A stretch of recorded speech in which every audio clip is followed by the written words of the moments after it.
All right, so we're live. Outer Haven. Assemble! Dun dun dun dun dun dun dun dun. Hi. So what's up, guys? So today we're going to be talking about the second half of the coalition, for Kingdom, of course, and we're going to kind of discuss with Professor Anime and the Outer Haven members of what we gave like the chapter ratings as well as like the arc overall in total. So if anyone wants to kick it off with the portions after the Kanme fall. Well, I mean, we begin it off with the aftermath. I mean, we go back to Say and all of the other bureaucrats, and we get the information that Kame has fallen. So it's a big power play that's being made now for Quinn, considering that we've been on the backside for a bit.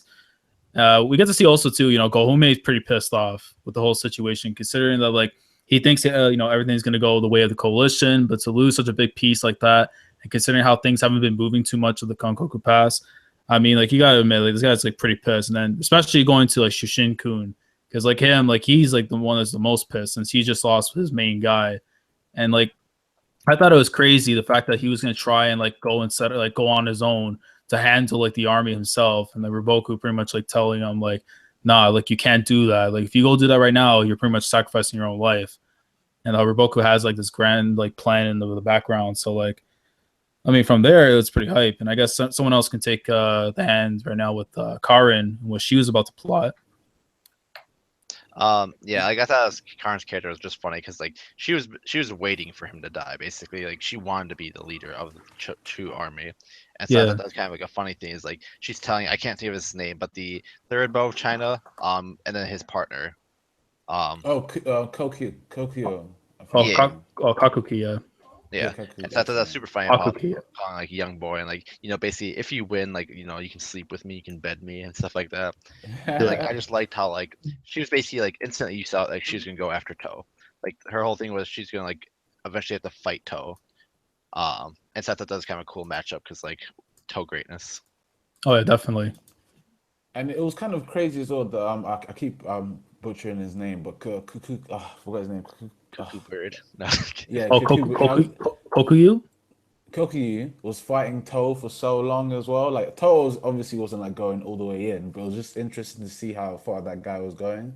So that was quite impressive. But also to see how Toe was so casual as well, like, and how the cook they had to like all retreat back essentially because everyone's kind of like since Kanme died, everyone's like trying to figure out what's the next plan essentially. But as we know, Karen had plans of her own, so. Yeah, and I mean, like, considering that what we just saw, what happened with Kanmei, usually when you lose, like, essentially we had it was Sekai, it was Kanmei, and then to an extent Ordo being like the big three, pretty much, right? And to lose someone like that, you would think like, okay, they're gonna be put on the back burner now. Quinn's gonna try and get some offense in, but then like, I mean, what did you guys think of Karin afterwards? That whole little plan that she had, like, all of this was just a feint in preparations for the 5,000 troops she had weighing out the mountains. I thought it was brilliant. That was one of the. I honestly thought it was one of the greatest tactics as well because you didn't see it coming, but it makes so much sense when you think about like everything she was doing. Like it was, I thought it was a Yeah. great move. Yeah. Yeah, I This, loved the fact that like oh go ahead, sorry. the fact that her own troops, who were not even mountain people, were like maneuvering on the mountains. That was also amazing. Troops. That's like I loved it because like Nikki said, like it's something where like after you see it, it's like okay, that should have been expected, but like only in hindsight. And so I thought Yeah. that was kind of like a cool setup that she basically did with everyone because we didn't really see too much from her prior to that, if I remember correctly. So it's kind of like a cool introduction for the character. Yeah, definitely. And it Yeah. was really cool as well how Ruboka reacts to it because essentially Ruboka is going to tell everyone to like pull back, but Karen is the only person who's just like, no, we're about to win the war right now. And then Ruboka's like, what? And then he clocks on her plan like just like a few minutes off. He's like, oh, okay, I get what she's trying to do basically. Dude, Riboku's the best because like all these other Yeah. tacticians around there, like he already knows what they're doing, even without being Mm. like told. I love it. Yeah, The secret exactly. goat. Like, Yeah, and so then of obviously, course, like obviously, like we see like Konkoku Pass itself, like it's going through some crazy times with Karin like coming through. But then of course, I know that Nikki's favorite general Osen oh, had I thought you were gonna say Mobu. Oh, I was hoping it was gonna be Mobu, but knowing him, he's gonna say "fuck Mobu." But no, Olsen. No. I mean, like he came through, man. Like Olsen just came through, bro. Like Yeah. the one general they needed. Like The one He's such a goat. Like what he did is just so godly. Like I know I'm like fucking basically just bigging him up so much, but the fact that he tricked the guy he was fighting, Gordo, no, sorry, Aldo, to Ordo, literally yeah. stay in the mountains, and at the same time was helping out the Kanako Pass as well. It's just like it's not even tactically that's insane. It's like such a big risk essentially. Yeah, So it's just like the fact that he knew that Aldo was just going to be so afraid, he already won on a psychological level. He just beat that guy mentally. Like he didn't have to even kill any more of his men. Just like the guy was done. Just helps out at the right moment. He came in like the fourth quarter and just saved like Mogu and everybody who's on the Kanako Pass. So it was just I'm amazed. I love Osen, man. I love it. yeah. This is like I'm gonna put it in the chat afterwards in the YouTube chat. But there's a face that Karin makes when she finds out that Oh yeah, Olsen so actually came through. Like yo, like usually like a girl like her, like she's making like these faces like, oh, I'm gonna be able to pull off everything I have, I'm gonna go in and shit. And for her to make a face like that, like, oh shit, like she's in a sense shook that like all this plan she yeah. had going forward. It's like, nope. Like I thought that was pretty That's funny. it. The great part was because essentially like she beat everybody in tactics except for Usain. Like she literally, if Usain wasn't there, they would have been done. Like everybody, it was just that her little plan just got foiled by Usain. It was like perfect. It just shows that Karen and Usain are like they're all The these kind of parallels. Olsen generals. had the Yeah, advantage of the other troops being misguided. Like they had larger numbers versus Karin. Yeah. yeah, I and love it too the shows fact how that much of a. Oh, no, no, actually, you go, sorry. no, Yeah, no, you my go. like you go you. I was gonna say it shows how much of an impact that Kanmei's death made as well, because Yeah.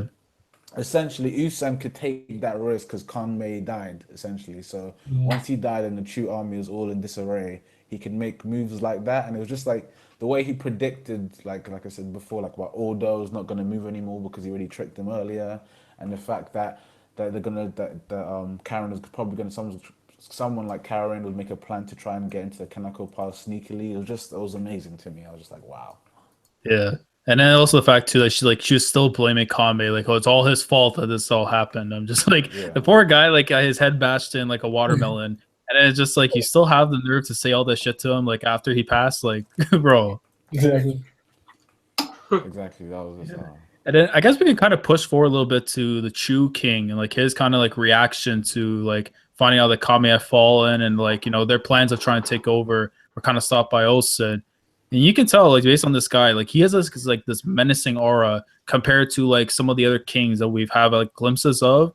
Like he just gives off this aura that like he's like truly evil, like the evil look and just like the presence that he has. yeah, exactly. Like he just I don't know. He gave me like if Ryofu was like really like went like super crazy essentially. Just like that's what the guy reminds me of. He looks a bit like Ryofu, and then he Yeah. looks just like he's like cracking nuts in his hand as well. Like what the fuck? Yeah, and then it's like the man that he was talking to in the room. Now, this scared me the first time when I was reading it because I legit thought he was going to send out Rempa onto the battlefield, considering this guy is essentially like the god of the verse in the series. Like, bro, the very second I seen that man, I'm just like, if he steps out, I don't care. Chu might actually like turn the tides. That would have been too much. I feel like because like that would have been like how the fuck do you win that shit then? Yeah. You know, it's like if you go back like all the way to like the 200s and stuff when they got with Gakuki and stuff, right? And I consider that this guy was the military god and was able to pull off, taking down Ki during its own coalition. Based on like if you guys know like the data books and stuff, they're the only two that share the same like point scale. So Rempa, essentially just like the military god, could probably have the power to like turn the tides on any kind of battle. Yeah. Right. So I felt like it was crazy the fact that he didn't show up because right there and then, like Chu could have literally changed this entire war. Yeah, It's no, true. like I just thought it's cool because like in the first place, we're like going back way back, but like when we first saw all these like people, like the top tier people together, it was just like how the fuck do you actually win that? Like for Quinn, like how do you win against like all these people like Conmay, Karen, I can't think of his name. Gomei's son. Gohume, yeah. Go Yeah. yeah. Stuff like that. Like, how do you win against all those like top tier people? It's basically like the Leaf Village versus like, the 5 other Kages. Like, or I should say 4 other, but Yeah. like it's crazy. Yeah. I thought it was cool, like that they literally managed to do it. Like each one of them had to basically like overcome themselves to like be better than the other like nations, like top tier players. Exactly. It's just like it just shows like when you're pushed to the back of the wall, basically, like you have to either step up or you step down, basically. Yeah, exactly. Yeah. And I mean, like, we can kind of go push forward a little bit to, like, you know, Shin, like, pairing up with the Duke as they head out to go and try and stop the Zhao troops. Which, Oh, yeah, this is, just before you go there, I just wanted to mention the fact, like the whole kind of aftermath of it was kind of funny as well when Karen comes back to the coalition army HQ, and it's Oh, just yeah, after we see Ranpa, and it just all the generals are having the meeting, and it's the first thing she says is, "Who's the idiot who lost to Usain?" And that one guy's just trying to not talk. yeah. He's crossing his arms, looking away. All those just like, nope, I don't want to talk about this. Yeah. Because it's funny, because, like, you look at those other guys, right? And they're, like, great generals. Oh. But, like, he was the only one who was a general. Like, he was just below the great general level. So, like, imagine, like, Yeah. this guy who's of lower position, who was in charge of, you know, that one thing to do. It's like you had one job, and you done fucked it up. And it's just like, if you were to say anything there, I mean, we saw what happened with Karin, that guy that she kicked the guy's head in, like, snapped his neck. I wouldn't Yeah. imagine what would happen to Ordo, because that would have been the same thing. Yeah, exactly. And it was like, and the funniest thing, everyone's pissed about what's happening, and then they're realizing they're like, oh, wait a second, Shoshukin is going to be the one who takes the hit anyway because he's the one essentially because he's the head of the army. He's the one that's going to look like he's failing, and so is Roboku. But then we notice Roboku's not even sitting down there. He's like gone from the meeting, and it's kind of weird. Everyone else is like, "Where's Roboku?" Yeah. I thought he like just dribble left, like, well, fuck that. Like, we're out. Yeah. And I remember, like, Karin had like amazing moments though in this entire arc when it comes like to the comedy Yeah. standpoint. Like, I remember there's like one part where like she's like playing baseball with her lieutenant's head when he plays like the rock on his head, and she literally goes and picks up like the mace and just like starts like hitting home runs after. And just like, yo, like if she wanted to, she probably knocked the guy's head off and sent it over to space. Yeah. Like, she's just crazy. She's crazy, but she is very smart. Oh yeah, She is definitely. like I think she was one of the only people who started to clock on the plan that Roboku was making because everyone else was surprised. But the fact that he took 1,000 elite men like slowly, and everyone's like, "What? When did he do that?" kind of thing. And I think then she's the quickest to catch on that he already had a plan, essentially. So Oh, yeah. it just shows how Karen's like she may be like her and Roboku are just so close on like intelligence level and like just general prowess as well. Yeah, man. I mean, like, Karen, you know, she's frightening. Consider like how like early, like not early, but like, you know, considering that it started around 263 the arc, and then like it wasn't until like 290 around then that was when we got to see her. So I wouldn't say she came in late, but she kind of came in like after the like early portions. But for her to kind of like make a name for herself like that very on, you know, with the elephants, you know, the mountain stuff that was going on, is just like right there and then she kind of proved like why she's like a main player. Yeah, exactly. And it's just like I love, yeah, she's definitely gonna. She's just one of the top generals we've seen in this arc. Like she's out of the coalition army side, she's probably just number 2, just to Roboku, in my opinion. I mean, yeah, I can't say my piece on this now, but like, you know, it's an interesting argument. I just want to Yeah, say that from what we've seen, that's what I'm saying. But yeah, sorry, Yeah. you go 44. I just want to say that people, I have something of a comment to make about comment in the chat. They say it was incredibly like it was an incredible coincidence that Olsen showed up, or did he plan it out? And I said neither. I said it was early in the battle. It had to do with pacing. So it's not a coincidence, but it wasn't his planning either. It had to do with pacing because Olsen knew that around this time probably the wall would have trouble, and Karin knew that around this time if the wall would open up, they would win. Yeah, Mhm. essentially, I just think like Osin is like, what would I do in this situation if I was on the enemy side? And he just clocked. This was probably the one option that they'll take if someone is that like was willing to do that. So I think he just like went with his gut and Instinct. went there. Yeah. Yeah, instinct. Yeah, exactly. Mhm.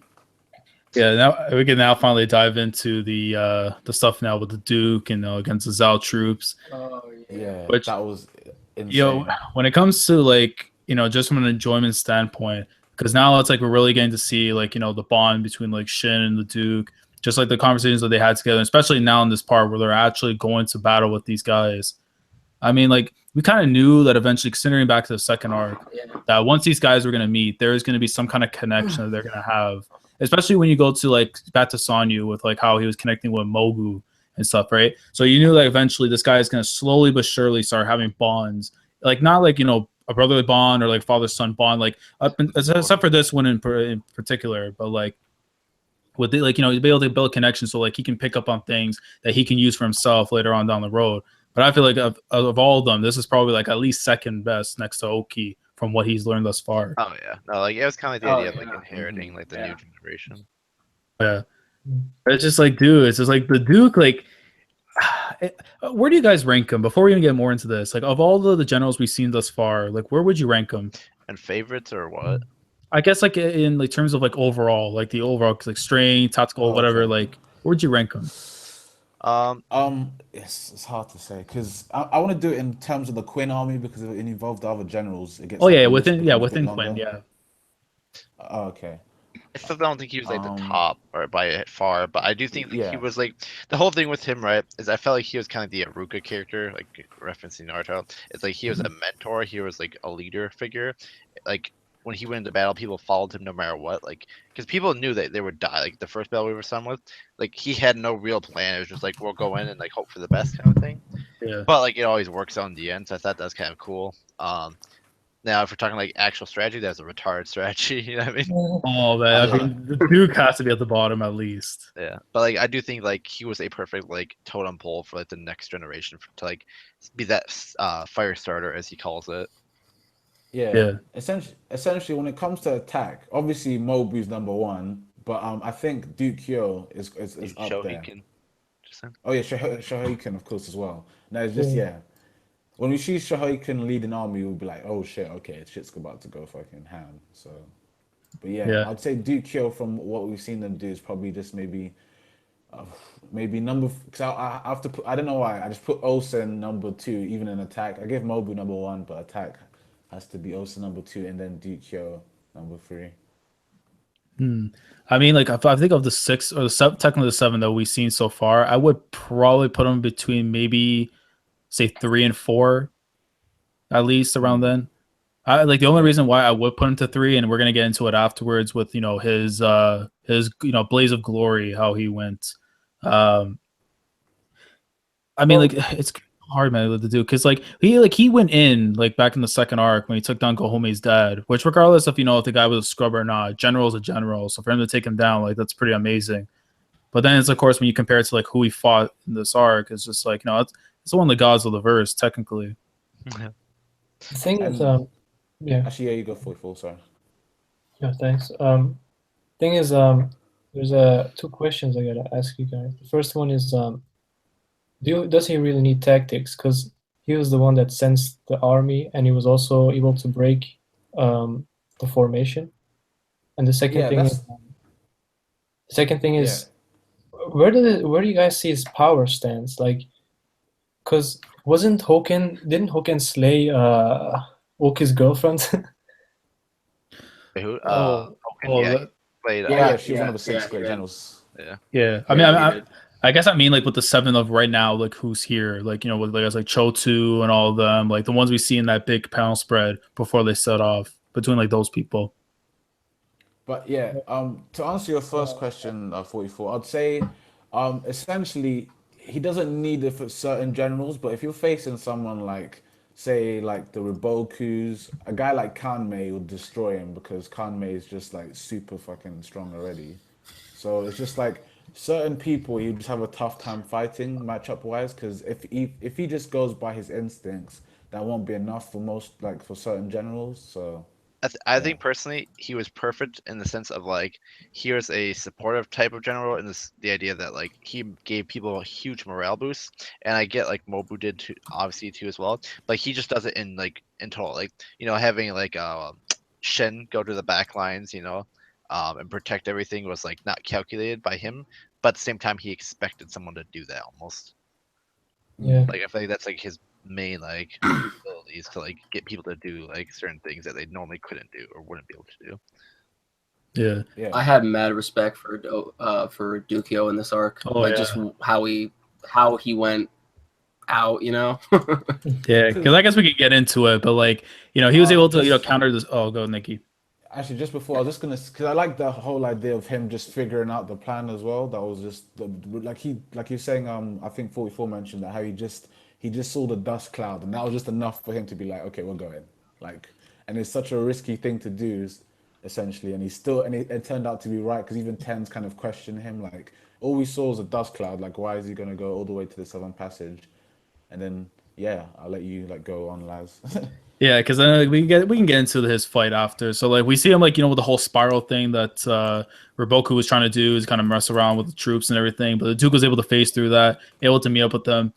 But then of course like the build up to this like standoff, I thought it was probably one of the craziest I've seen thus far in this series at this point, where you just see like in the build up. If you look at one of the panels, I think it was in chapter 323. I think this was panel.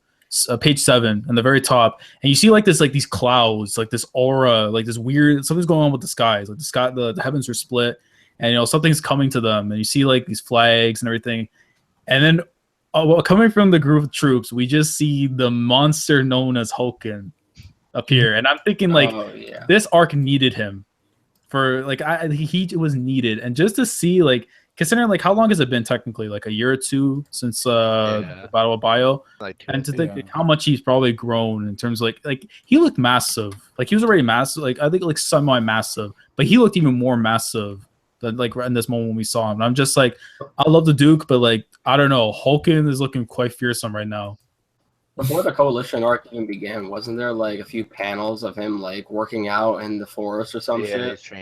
Yeah, where he literally just started like destroying like the entire forest itself. He literally fought a tiger to the death, like it was nothing. Like and he's getting like Oki flashbacks, and he's just like fuck. He just keeps going like crazy against those trees and the tiger. He's trained to kill Mobu. Yeah. Yep.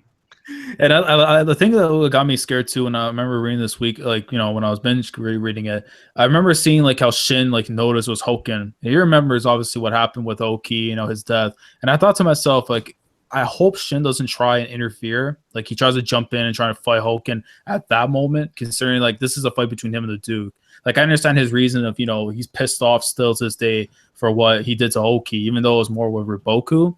But obviously, of course, like he was the one that kind of caused the entire thing while taking out Q, behind his back while he was out.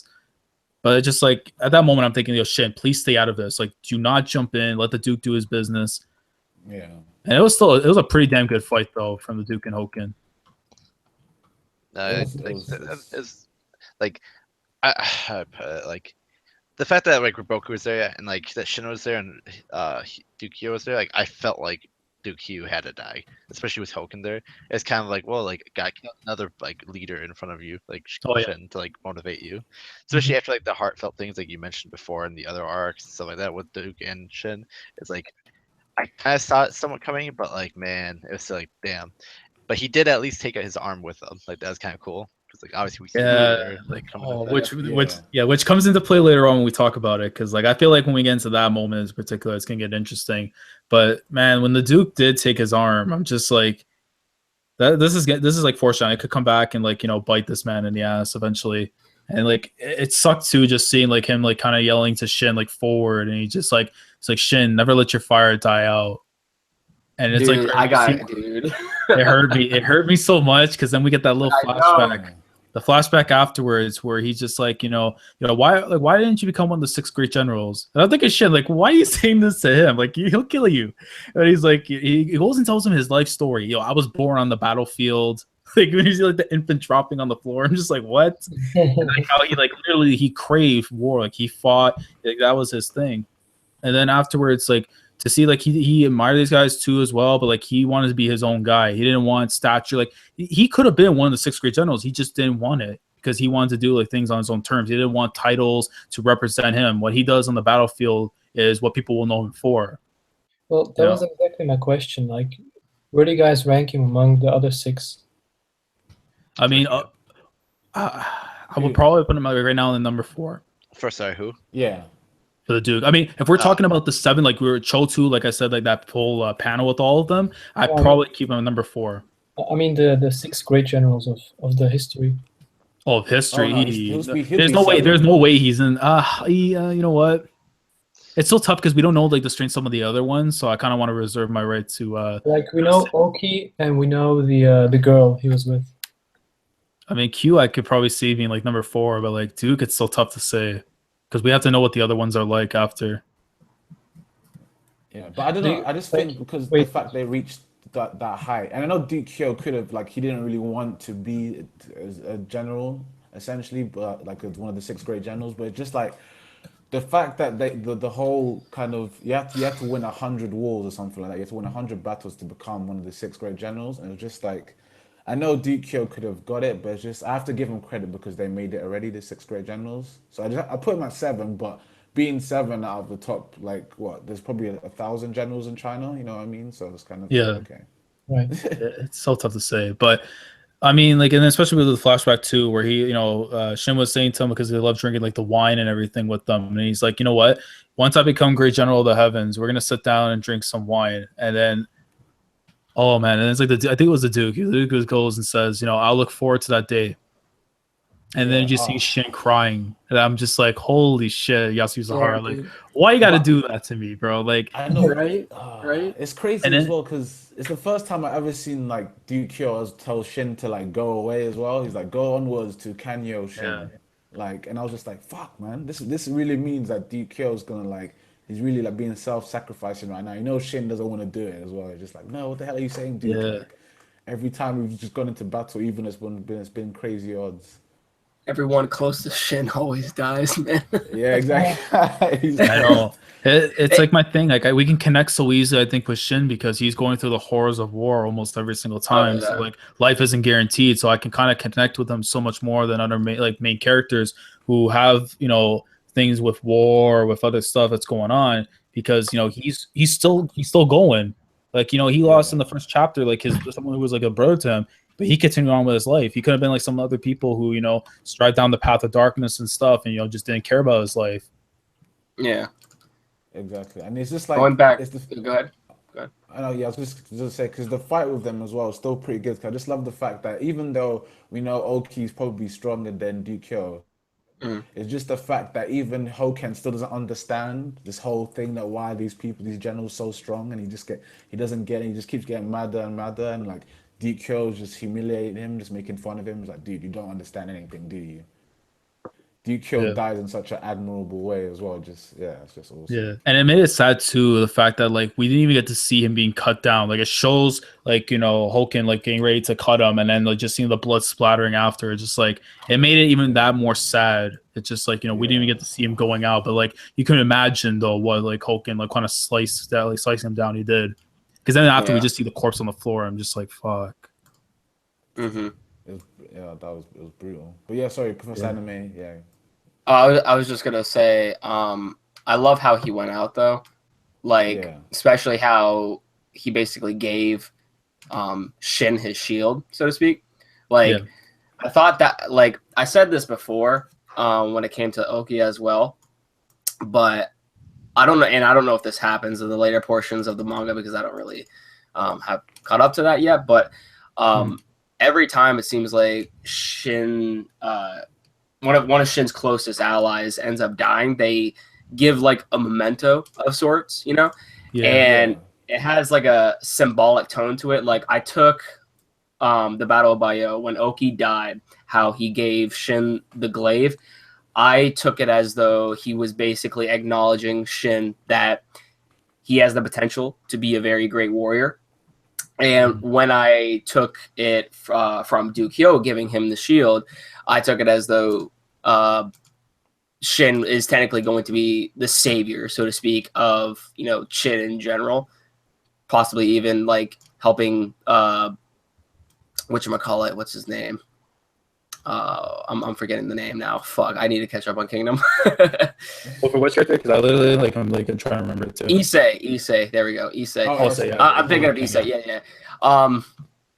Yeah, like he, because he even stated that I think in this arc as well that I'm not living for myself, but I'm also living for the state of Chin in general. I will be his dream, so to speak. I think he said something along those lines for being like the savior, the one to unite Chin along with Issei, so to speak. So I thought it was very symbolic in a way, but that was just me. That's my personal opinion, though.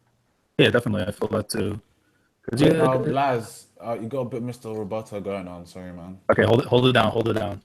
I'll hold it down. Yeah. So I would like to go into a bit as well but just before we get to like one of the most epic moments, when you get to what everyone knows about is I think it's Sai. It's just incredible. But like I love the fact that because Heki doesn't get much shine in Kingdom because essentially Shin's our main character and he keeps overpassing him. But the minute Dukyo dies and stuff, and we just see him all distraught, and his men are trying to get him together. But I just love the way that Heki just takes charge of the rest of the High Shin unit and just takes them on to head to Kanyu to make sure they get there before Riboku does. And it was nice to see that. I was like get Heki get some shine for once. Like usually he's always in the back, just getting pissed off that Shin keeps catching up to him so quickly. So. Always downplayed. Yeah, he's always downplayed. Like I do like Heki, but I think in this arc he doesn't get much shine because obviously there's a lot of better generals around there. But it's just that it was a little moment, but I did enjoy it because it was just like Shin was just like, "Fuck, Dukyo's dead." He's like sad, and his men are trying to get him to like get his act together, but everyone else is like, "Fuck." And then Heki's like, "Dude, we gotta go." Huh? People in the chat are saying Heki is trash. Facts. I get what people say about that. But I'm just saying like sometimes you need a guy to step up in a moment. Heki was that guy. I'm not saying he's better than Shin or anything. I'm just saying in terms of intelligence and what he knows what to do when you need it. Essentially, like he knew what to do right then. Like everyone is too like concentrating on what happened to Dukyo, and he took them away. Yeah, I agree. Yeah. Because he has, I think his accomplishments are from strategy.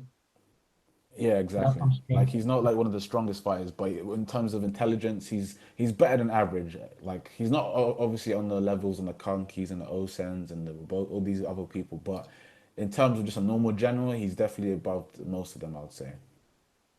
Yeah. Oh, and then, you mean commanders? No, yeah, commanders. Yeah, I'll say so as well. But I think he's got potential because I think he's going to become a general, not like one of the 6 great generals, but I think he'll become a general definitely.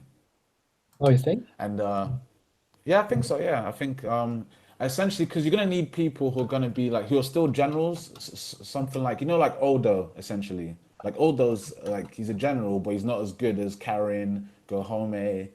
You know what I mean? Like you're still gonna have people just like mid-level, but they're not gonna be as good as everyone else essentially. Oh. Yeah, every army like needs some like middle management, basically. Yeah. Yeah. So and I'll just go on quickly just to also see the reaction from everybody back in Quinn, like at the palace and stuff, and we just see everyone's like reacting to Dukyo dying and stuff, and everyone's like shit. They're panicking now because it's like 1-for-1. Like we got Kanmei and they took our Dukyo out, and everyone's like reacting to it. And how do you guys feel about this? Like, did you think this would be like a turning point for the war, or? Definitely took like a huge blow to the chin. Yeah. So, yeah, I would say so. Which point do you specifically mean? I mean, like the minute when they found out Dukyo died and everyone's panicking because first of all they're all in this like they're scared already because they found out Riboku's coming through the Southern Passage and then Dukyo stopped them and now Dukyo's dead. Like I was just asking, what do you guys think? Because everyone else is like reacting like shit. If Dukyo's dead, like what the fuck's gonna happen now? You know? Yeah. And it's just like, and then literally only 2,000 men of the High Shin unit escaped. Like, like, and Riboku still got his like a massive army. Like, so it's just like, everyone was panicking, and it's just like I had no idea what was gonna go from there. I was like, shit, this could be a slaughter. It could be, I don't know what's gonna happen. Like it was looking like a slaughter in my opinion. But You guys can hear me now or no? yeah, we can hear you. Okay, thank you. I literally thought I was like, whoa, what's going on? Yeah, man. I mean, like it sucked though, because like Duke wasn't like, you know, what we've seen, like, you know, guys like Kanki, Osun, or Mogu, where they were kind of, or even Toke, who kind of like holding it down. He's like one of like almost like, you know, one of the guys that were just being sent out to go and like take after everyone else. Whereas like, you know, Osun and Kanki were kind of like the defensive standpoint. So from an offensive standpoint, like it is still kind of a big loss because you're trying to push guys back since you're on the offensive. Where defensive, like Kanki and them, like they're trying to hold people back, you know, from coming inside of, you know, to Konyu and all that. So I mean, like it still is kind of a big loss. Like you lose a general, you know, with like how many days? It's been 16 days technically since like, you know, the battle started. So like to lose someone like in the big portions of this war, I mean, like it's going to be a big loss to them. I mean, they lost Khan May, the coalition. So for them to lose a Duke, it may not be seen to them as that big, but it's still like a pretty big blow. Yeah, exactly. And then I was gonna mention as well, when they're all reacting in the palace and literally can see everyone's panicking, like even the people thinking like Ryofu's like making plans like maybe I should just get Alcei and just give him up, and then the coalition army will leave us alone, kind of thing. You know what I mean? So Yeah. it's kind of funny. I was like, fuck, man, these guys are really like this is when you're that close to like literally death, you start panicking and start doing things that are like incredibly wrong, like you're gonna give up your king just so you can save. Yeah, it's insane.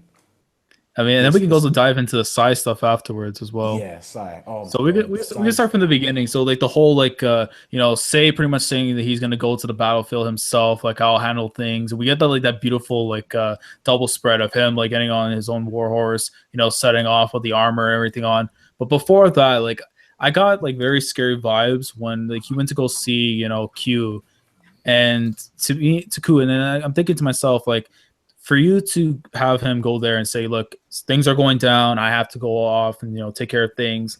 I got legit scared that he was actually going out in this arc. Exactly. Like you know, like something like in me was saying hero. like, yeah, like something in me was telling me like, you know, if he is going to do something like that, the possibility of a death flag being risen is right there. It's just a matter if it's going to be executed. And for him to like that to happen, I'm like, shit, he better not go out. Because he goes out, this war's over. It was crazy sad as well because you didn't really see much of like his girlfriend and stuff, but just like the way he was saying it was just giving you like foreshadowing those moments, like in every like when there's those sad hero stories, like baby, I'll be back. Yeah, yeah. It's like a girl, like, yeah, I'll be home from work and shit, and then she's like, nah, he's dead. It's just like, nah, man. Yeah, but then it's like, and then we go to the speech. I mean, like, I gotta hear from you guys. Like, what did you think of his speech? Because it's pretty legendary. It's probably like one of the best speeches that I've probably like heard in or read in manga. I mean, like, it was just one of those things you needed at the moment. It was like had to be like very uplifting and like really respecting the people at the same time. It just the fact that he was there as well. He wasn't like giving a speech and he was leaving. He was like, I'm here with you, you know. So it was really good. Yeah. And just like I just love too like how he was able to like raise these people's morale, considering that like Sai was built on like, you know, like kids, elderly people who, you know, they couldn't be able to provide too much on the battlefield, but they were to use every single person that they could to be able to help out in this battle. And the fact that they were able to comply with the king, even though that they, you know, they're on the weak side of like the strength pole, but they were able to still trying to provide something. It just goes to show like what kind of a leader you kind of need in times like this when, you know, you're in dire straits. And the fact that like Sei was, you know, able to like lift people's spirits up when they were at their lowest is just like, it was pretty incredible. And like I love the moment as well when Shin gets there and just sees Alcei and he's just like, huh? Because they're so tired of just like literally just been riding so quickly just to get to Sai, and it's just like how did you guys feel about that moment? Like, what do you think Shin was thinking at that moment? Yeah, because like to me, it's like he needed a shoulder, man. Like he just seen like, because he already experienced so much shit, and just the fact that someone close to him, I would say to like a dad, for like the Duke, for him to go out, it's just like, you know, it's like you lost a brother, you lost a mentor, you lost a father figure. It's like sooner or later, everyone's human. They're gonna break down, and like this kid, like he needed like someone to kind of be there for him. And to see that Sei was there at the perfect moment, it's like, damn, like he needed that shoulder. Oh man, it was a great moment because you know what these guys have been through up to this point as well, and it's just like they're fighting for survival. And like there's like no other the only other person would have been Kukiyo. Like if she was there, that was the only other thing that had been like it would have been amazing, but at the same time, it'd be like like her or I'll say is the only people that could have just like uplifted Shin at that moment. I think because everyone else is dead. So Yeah, and I mean, like we could probably get into also like the battle itself, like the early portions of like oh my the day days. one, day twos, and stuff. Yeah, Because like oh shit. This oh my god, I can't. Oh, I just love this. This is probably my favorite part of the arc. Like I fucking love this part. yeah, because like we get to see like in the South Path, like Roboku's entire like his troops, all his guys, are getting ready to go and try and take down Sai, which is like it was a long, long battle. Like they were on the brink at many Yeah. times where they could have fallen. They were able to get reinforcements actually from Kaioku, the guy that was with Shoei-kun, the guy who was teaching Moki, Karyoten, Moten, all those guys. So to kind of see him there come in as a reinforcement, so at least like as like a little bit of support, I thought was pretty cool. And like it was funny to see the reactions with like how he was trying to mingle like Moki and Kario Ten, saying like, "Oh, he's a feisty one. You better be careful." And I'm just like, this guy's just so too much. like your kingdom's about to fall, and you're about to do the shipping wars. Like, what are you doing? Trying to build some OTPs, like before the battle starts. Like, come on. Did he blush with Heki? That's like later on. That's later on. Yeah, he did, right? Yeah, that's something that happens like later on, like when things get good. But yeah, like the whole battle itself though was like, quite incredible because like it started off like just like standard battles and everything, but it was kind of like a test of endurance and how long like both sides were going to be able to keep up in this because like the very moment that Sai were to fall, they're gonna be ambushed and they're gonna be taken over. If they were to repel it, they were able to move them back and try go on the offensive afterwards. So you can kind of say like in a sense like wow, it looked like a defensive battle for Quinn. At the same time, this is like if they were able to repel, it's back to like a double standard. Like they're back to like an even playing field, and they're able to try and dish some offense back after. Like I was gonna ask guys, like at this moment when we see like even though I'll say makes a speech and stuff, and it's just the beginning of that the few days of them fighting at Sai against Roboku. Like, how did you guys think it would go? Because I had no idea personally. Which like, part? Do you think? I mean, as in, like, how do you think that? Did you think Roboku was gonna win, or somehow they'll pull it out? That's I was just asking, like, in the beginning of it, because yeah. I'm thinking because because the fact that we saw Hoken show up, I mean, like I know this guy won't probably like himself try and take down the kingdom, but the fact that like such a major player came to the battlefield, that's like a huge boost in like their morale and strength and numbers. So for him to be there, it's like he could break through those front doors, and I don't think there's a single person in there that can try and like repel him. But obviously that's that's a little bit different when we go later on into the arc. But just from like the very beginning of what they had thus far, it seemed like it was too much. Like they wouldn't be able to kind of hold things down together at that moment. Yeah, like what about Professor Anime? Yeah, 44. What do you guys think? 4 big troops, right? The other were neither cavalry or like if imagine the normal citizens replace them with Ohan and his men. Yeah, exactly. Yeah, the impact. Yeah, some of the city that Shin had to defend. Yeah. Oh yeah, with Sai. Yeah. Yeah, I was just asking like, how did everyone think it would go? Like in the beginning, like even though Elsei made that like really good speech and stuff, and then they got some reinforcements. Yeah. I kind of felt like it was gonna go the way it went at first, which is like they got the big morale boost. Because like that's the big thing is like even normal people, if they're like find a reason to fight, like they can go pretty like crazy and like, do like pretty amazing feats, right?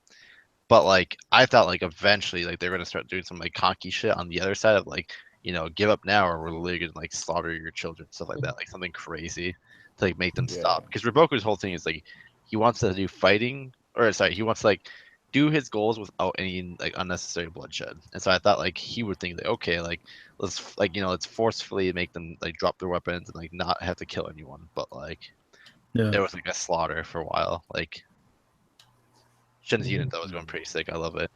Like when they're like the one scene where they're like, if you're worth like if I think it's like if you're worth like 5 and we're worth like a 50 or something there, like 10 or whatever it was. When he's talking about Shin himself, when Shin was going super sick, and then he like eventually like fell unconscious after like killing like 20 people. Yeah, that Yeah. part. It's crazy. Yeah, I love it. So how do you guys want to do this? You want to go through like the just summarize each day, or just like because some of the days are pretty quick, but yeah. I mean, we can kind of go through most of the highlights of like the big things that happened because we kind of Yeah. knew like there is a lot of stuff where like it builds up afterwards. There's like a lot of build up, especially when we see like Fute and Kane when they actually make it to the very top afterwards, and like they have like those are probably the funnest moments I think I had with Fute coming in there, stating his intentions of being one of the 3 great heavens, and I'm thinking like this guy that we always see with Riboku just comes up. We didn't hear so much about him, but for him to throw his intentions like that, like, yo, I want to be on that Riboku or Hoken level, I think, okay, you can state that. He feels like Shin to me in a way, but I think he feels like more arrogant and cocky and thinks that like he has it all when like we clearly saw what like Shin was able to do after kind of going back to with Q like Kyokai, and just kind of seeing like the training that she gave to him to kind of help him out in situations like this. Exactly. I mean, like we can kind of get talking to that part, with Kane there too. Kind of like if you guys know with wrestling, like the Hell in a Cell, when literally she like was about to fall off the wall and everything. Like, I mean, like when he saved her. Yeah, and then when Kario 10 saved her. I mean, what was your general feeling to that? Because I remember like when I saw it, I'm thinking like, I understand why she's doing it because she doesn't hate like Kane compared to like how Shin and the others feel and stuff, but like I felt that was such a risky thing because she literally could just pull her down and they would have died. Both of them could have died. I mean, exactly. How do you guys feel about if Oki did that to Rempa in his younger days? What do you mean? Like he tried to save his life. I mean, it's so tough to say. Like, as if I think if Rempa was actually there on the battlefield when it happens, try and save him. Like, that seems stupid, doesn't it? I mean, like it kind of is, but then at the same time, it's like it's weird because she built a connection with this girl. Well, when like during that whole battle, then all of a sudden we find out like Riboku kind of like was the mastermind taking him out, guilty by association. Unfortunately, with Kane. So it's like for her, it's like to me, she doesn't seem like she has the heart to, just let someone die.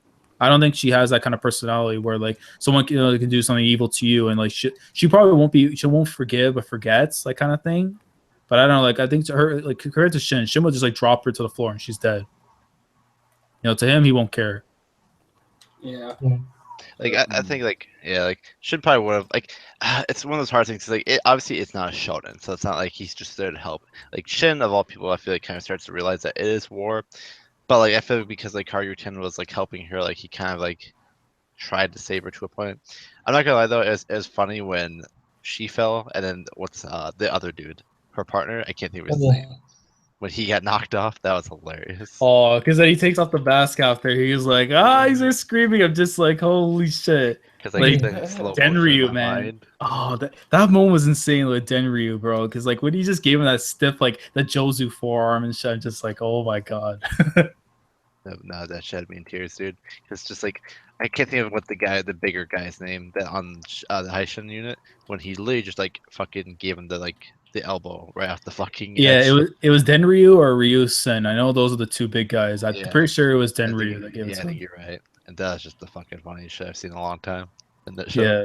Oh my god. You would assume that from that height, dude, that this dude would be dead.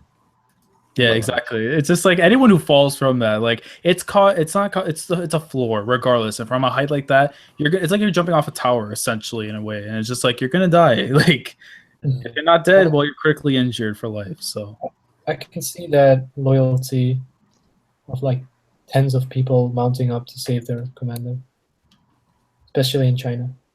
Oh hell yeah!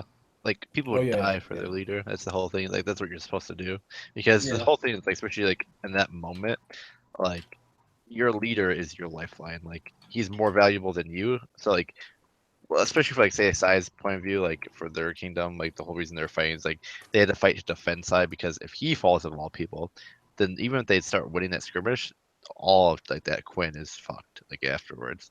So they had to like die for him. Yeah.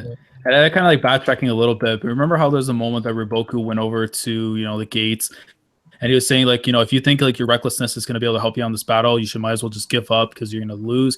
And I just love that moment where like, Shin like just like had enough of the shit that was going on and just pretty much like telling him off. And he's like, because we have a reason to fight for every last one of our lives. And he's like, no matter what happens, we'll never let Sai fall to the likes of you. And just seeing that morale boost, where like literally like the hockey game, like the heavens itself, like started to give him like this like kind of morale boost. And Hiroku just like, holy shit, like where's this all coming from? Because there's a lot of moments in this arc, especially towards the end of the coalition, where he has like these faces of, like, holy shit, like he was not expecting that to happen. Yeah. Exactly. Like I think Riboku really underestimated like Quinn in general. That's what like just got him. Oh, exactly. Yeah. Like I think because like from a normal standpoint, right? Like they're they were I believe the second biggest or the third biggest of all of China, right? In terms of like Yeah. Yeah, I land think- mass and stuff like that. And like you would think normally that Chu alone should be able to like 1v1 them and beat them out. So now that you have like all these other like 4 or 5 well in that case there's 4 other nations, right? Like there should be no competition whatsoever. And then they're literally like getting wrecked so much that's like I think Riboku like super like he just started to understand that like he underestimated to the point where like he now needs to like get involved in the battle himself, which is why he was trying to do like like a kind of like a underhanded tactic going just straight for the capital while everyone else like fights to the death at Kanoko Pass. Mhm. Exactly. Yeah. Like, and I love the fact that he's starting to get pissed off about Sai as well. He's just like, what the hell is this city? Like, he's like, they're just fucking civilians and peasants and a few guys from the army. Like, this shouldn't be happening right now. They should be gone. Like, Honestly, Riboku did not underestimate Kin. Like he knew that they were strategically very powerful. The fact is that Sei played him so well. But I just don't don't, like, disagree though, because I don't think he knew. I think. Oh, sorry. Go ahead. I was gonna say, yeah, like for example, he didn't know the extent to how good the generals were. Like for example, Kanki and Usen. Like he didn't know he'd face generals like that. Doesn't And then matter because he essentially what- wasn't facing them. That was the thing. No, but 'Cause he's the one who constructed the army. He needs to like He's know a chess these kind of master. things. He's Yeah. pulling all the pieces. no, you don't understand. He would have won if it wasn't for Sei. But that's the Why thing. don't That's what they- Nikki's saying too. Is like Yeah. because he like say like underhanded him, like came like normally. That's why he was saying like normally he would never expect a king to come to the front lines ever. Like Mhm. most kings would hide in their castle and just wait it out and hope their team wins. The That's- fact that he literally came out, like that's what confused Riboku because he's like he knows someone's there. He's like there's clearly a reason these dudes are fighting to the death like normal citizens. And then as soon as he found out as the king, he was shocked. Like Exactly. it made sense, but he was completely shocked. Exactly. Well, that's the exactly. thing. Sei played him because he was like acting like Rufus' puppet to deceive everyone during the banquet and the alliance. Yeah, but I that's think what I in mean, a like, sense I can it's- see it's- it, but I don't know. I feel like Ryufu was trying to take more control though. You could say Yeah. that, but Yeah, but Honestly- I think in general he didn't plan enough. Like, because if he found out more about El Safe, for example, then these certain things might not have gone the way they would have gone. You know what I mean? Yeah. Just real quickly though in the chat, because I was just looking at some of the comments here. course. Victor was asking like if you guys think that Denryu and Ryusen will be like Shin's like general, and I think I mean like maybe like his top guys afterwards, because considering that they're like 100-man commanders at this moment, like you think they'll probably like rise to like a position where they could be like like So Sui of Kyokai, like those people. I mean, not maybe. Kyokai, but anyone below. Yeah, anyone below Yeah, Kyokai. because I feel like his main people right now would be Kyokai. I have to worry they watch over spoilers, but like, I believe it's Kambi's main top person. I can't think of their names. Sorry, I suck with kingdom names. Oh, you mean So Sui? Still sweet, yeah. Yeah. The scar guy, right? Yeah, and then N. Yep. And like I feel there were some other people like, oh god, dude, I actually really know this name of all people. Bihei, I feel Yeah. like should eventually become one. Like Yeah, there's certain definitely. people that I feel like that Shin's been with a long time that should kind of be like the main like leaders of his group, the people that like have ties with all the other groups. Yeah, definitely. You know, it's just like I don't know, because I really do enjoy like both Denryu and Ryusen. Like they're like the muscle of the High Shin unit. So it's tough to say because like I mean like not to go in sports, but we already seen the guy's name, Raido from Konki's group, the one that was like the big guy with the big circle thing on his eye. I feel like he would be like in a sense like that for his crew, where they're kind of like the muscle of the team, where they can try and just go in, like wreak havoc and stuff. I can maybe see that, but to be like I guess like a council, like part of the council and stuff, I don't know if that would be the case. Exactly. Yeah, I'm like not sure to be honest. yeah, like I feel like because like it's hard because obviously like for us that are ahead, like there's certain people that we know of, and it's like I feel there's gonna be eventually a point where Shin's gonna have to have multiple like top tier people, like leaders that like each have like 5,000 man army. Like this is way later, like when he gets to the point where he's like a general of the heavens or just a general in total, because like he needs people that are gonna eventually like take over his position where he's at now. So I feel like he's like obviously Kyokai is like from what we saw that arc, she even just straight up said like I want to do it too, like I want to be a general too. So like that's kind of like a big thing. Yeah, go ahead. Sorry. Well, I was gonna say because then also I think Draco's also asking the chat too if if 10 the thing remember the moment when Kane when she was like telling 10 before the events of the coalition is like if you ever feel up to the time where you don't have a home or a place to stay at come find me, right? And I think it's like if you go back to that, it's like she offered her hand in a sense to kind of help her out. So this was, I guess, in her way of trying to help her out by not letting her fall off of Konkoku, off of Sai's castle.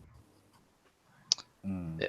I mean, it's a weird thing, a way to put it, I guess, because like it's completely different. It's like you're invading someone else's home, and then it's like, oh yeah, but you can come to my house and you're fine. Whereas in this case, like you're at my house, you're about to fall out my window. Here, I'll help you out. Yeah. I'm not gonna lie, dude. Like, sorry, just kind of going to at this part in this, but like, I would say the funniest fucking part of this arc, and especially this section, is the Kyokai moment. So I was just re-looking at some of the pictures I had saved. Oh, is it? I'm trying to remember. Is it the one where like she's trying to teach? No, the Kyokai with the baby. Oh yeah.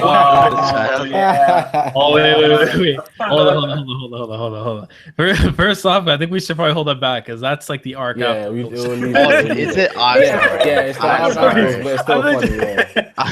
I'm thinking like, oh shit, wait, what? I thought that was. When did that happen? Like I was thinking. Oh man, I mean, we won't say anymore. Yeah, but it happened. Yeah, like, yeah. There's this magic experiment evidence that kind of happens later on, but like. I'm thinking, yeah, but I mean, there's like she has some funny moments though too with the whole flashback. How she was trying to help out Shin and stuff with like the breathing, and you clearly can tell like with stamina and stuff. Like Shin doesn't have like the same stamina that Kyokai can pull off because Kyokai just like she's just like a monster in her own rights, and that's how she kind of excels in battle through her breathing, the dances, and that kind of stuff. It's cool to see how Shin kind of tried to use some of it, or at least like pay attention to little things like that to help him out in the battle with Fute. Because I think if you didn't learn that stuff, Fute could have done a number to him at least. Yeah, exactly. That skirmish showed like he learned a lot from Kyokai. Yeah, like training. Well, I mean, it's not okay. Like I think it's because Share was saying too, and like Kyokai doesn't have stamina at all. I mean, it's more of like it's so weird to say what the hell it is she has. It's like her breathing patterns. Like she has like I guess a better like concentration of what she's doing. Like it's a discipline. It's like a discipline maybe. I think I'll put it this way, like how Luffy pre-time skip just to go into One Piece, like gear 2, it hurt him a bit, but it made him just go super strong, if you know what I mean. Like this, yeah, that's how I'd compare it to like gear 2 pre-time skip. Okay, and then I guess we can get into this stuff too. When Sei, like I was saying in this moments with Sei, like I really hope to God he does not go out. And that very moment where he actually goes and starts fighting, and then that guy gets him right at his neck. And I'm like, please, for the love of God, do not tell me like he's actually going out right here. And like it was so sick as well because like he was doing quite well with the fighting, and that giant guy comes and he just like obviously he can't. He's not really a fucking soldier, so he was doing quite well fighting with that. When that giant, one of Roboku's men just cuts them down. I was like savage. And then I'm thinking to myself, because when they said like Your Majesty, and that one guy right away clicked it, it's like together, it's like Majesty. Wait, this guy is of like importance. Go and take his head. And I'm thinking, and especially when you see the scene too, where Ten's like screaming, like please stop, like she's like crying and everything. They're saying like Your Majesty, and Shin with the white eye just coming in there, cut this man in two. You just like yo. Oh, that was like one of those hype moments. I'm like, and he's just screaming like "say," and then like to even make it even more sadder, like he's getting the flashback to like when Hugh passed away, and just like I thought his mental mind state was going to be so screwed up after that, especially if Say were to fall here. Essentially, he's seeing like a brother to him now, kind of falling again. So like I wouldn't even want to imagine like if he let's say the tide to turn and he legit like lost the will to fight. Like I think like at that moment, if Say fell, like he would probably stop fighting because his mentality state wouldn't be like there anymore. I don't know. I think he'd have gone crazy. Like I think he would have died eventually. Yeah, like he would have gone berserk. Yeah, he would have gone berserk and try like take everyone's lives. But at some point, like he would have been taken out. But it's just like like his mental state would have been so gone to the point where like he would pretty much wouldn't care about life anymore. He would just go in and try and kill anyone. Yeah, he wouldn't function properly. Yeah, I get you. Yeah, but then it's just to see Say get up. He got up. What the hell, bro? Like, he has some godly stamina for no reason, and like what he says as well is so funny. He's like, "Don't make a fuss; it'll affect morale." Like, nigga, you just been slashed in the neck. Like, can't you chill? Like, yeah, that's insane. Because it's like, yo, like he almost died, and he just gets up, like, yo, don't worry about it. Like, holy shit. Like, tell me if any of those kings, if that would have happened to them, they would be able to stand up after that and say, walk it off, like, you know?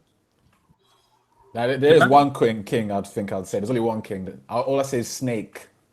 That guy just scares me. Oh, yeah, the Key King. Yeah, he's fucking scary, man. I mean, he's probably one of those guys that'll probably, like, eat the blade or anything. Like, I don't know. He's crazy. Yeah, exactly. And then, like, actually, you go last. Sorry. I was gonna say because Darkseid's asking in the chat, did Dooku's death impact Shin more than Oki's? I think it kind of. I think Oki was why he wanted to do what he did. Yeah, and I think the Duke too. It's like you know how you say like with Oki, like he wanted to get to that position, where it's like the Duke says, "I know you can get to that position. It's a matter of now how you're gonna get there." And like waiting at the finish line for him. So like even though when he gets to the finish line, the Duke's not going to be there. He'll be there with him in spirit, but give him enough of that courage to keep on going with his dream. Well, I don't know. It's like passing out the baton in a sense, in a way where like you meet other people, they're going to help you out, and you keep on going. Yep. But, 44. You go. Sorry. Yeah. Oki did say, "I see potential in you." Yeah. Yeah, and it's like. The people that were around there as well, like Toe and Mobu and stuff, like everybody felt there's something. Everyone got something from Oki, if you know what I mean. Like something was passed down to each of them, and then the fact that he even rid with Oki's last moments, just riding on the horse, and he's just like, "This is the view of a general," and I was just like, "Shit, that was epic, man."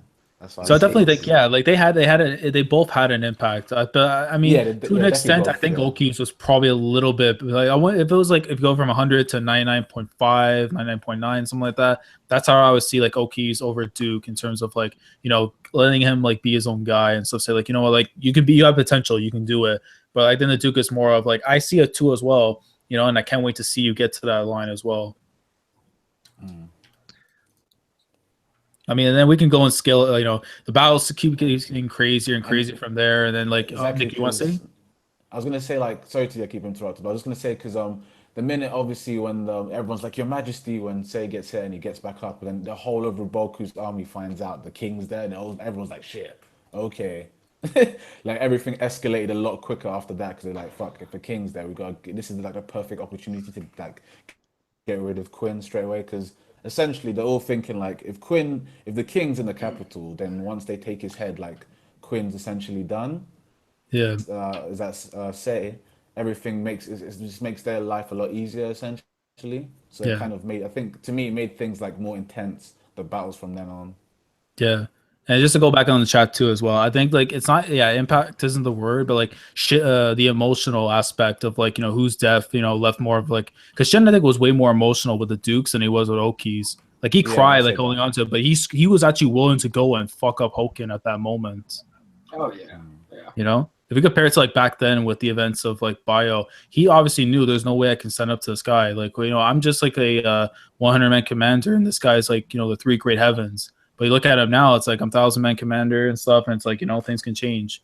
I could be a little bit feisty. I can try and do something, but the gap is right there.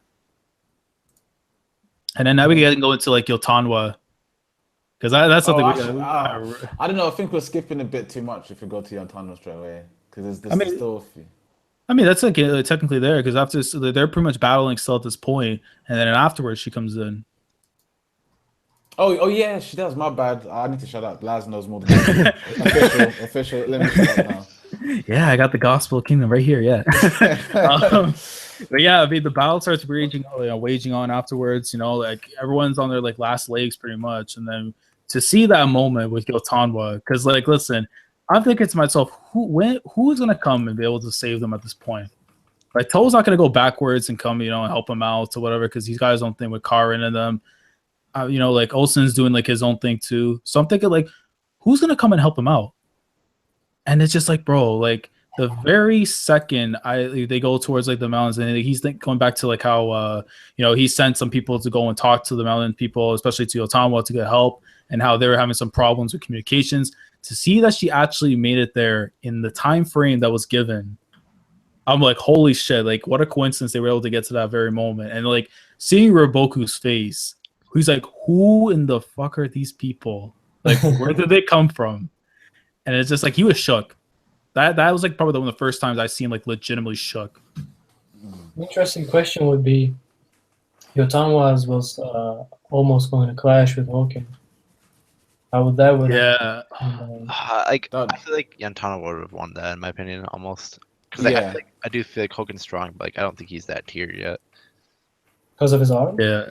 No, just especially that. But that was a big factor. Yeah, that's a big factor too. I don't think that he's there, because bro, like Baijo works under Yotanwa, right? And like he beat him. Like, yeah, no, like exactly. Like, you know, I think he's just OP, and I think she must be that much more OP, because we haven't even seen her go all out at all. Yeah, it's just like you go back to the speech that she had. Like, it's time for a bloodbath. Like that was one of the most hype moments. Like, you see like everyone's sweating. Like, you had, like the panel too where it shows the time for a bloodbath, and you look at like Shin, Sei, and Riboku. Riboku's sweating more than Sei.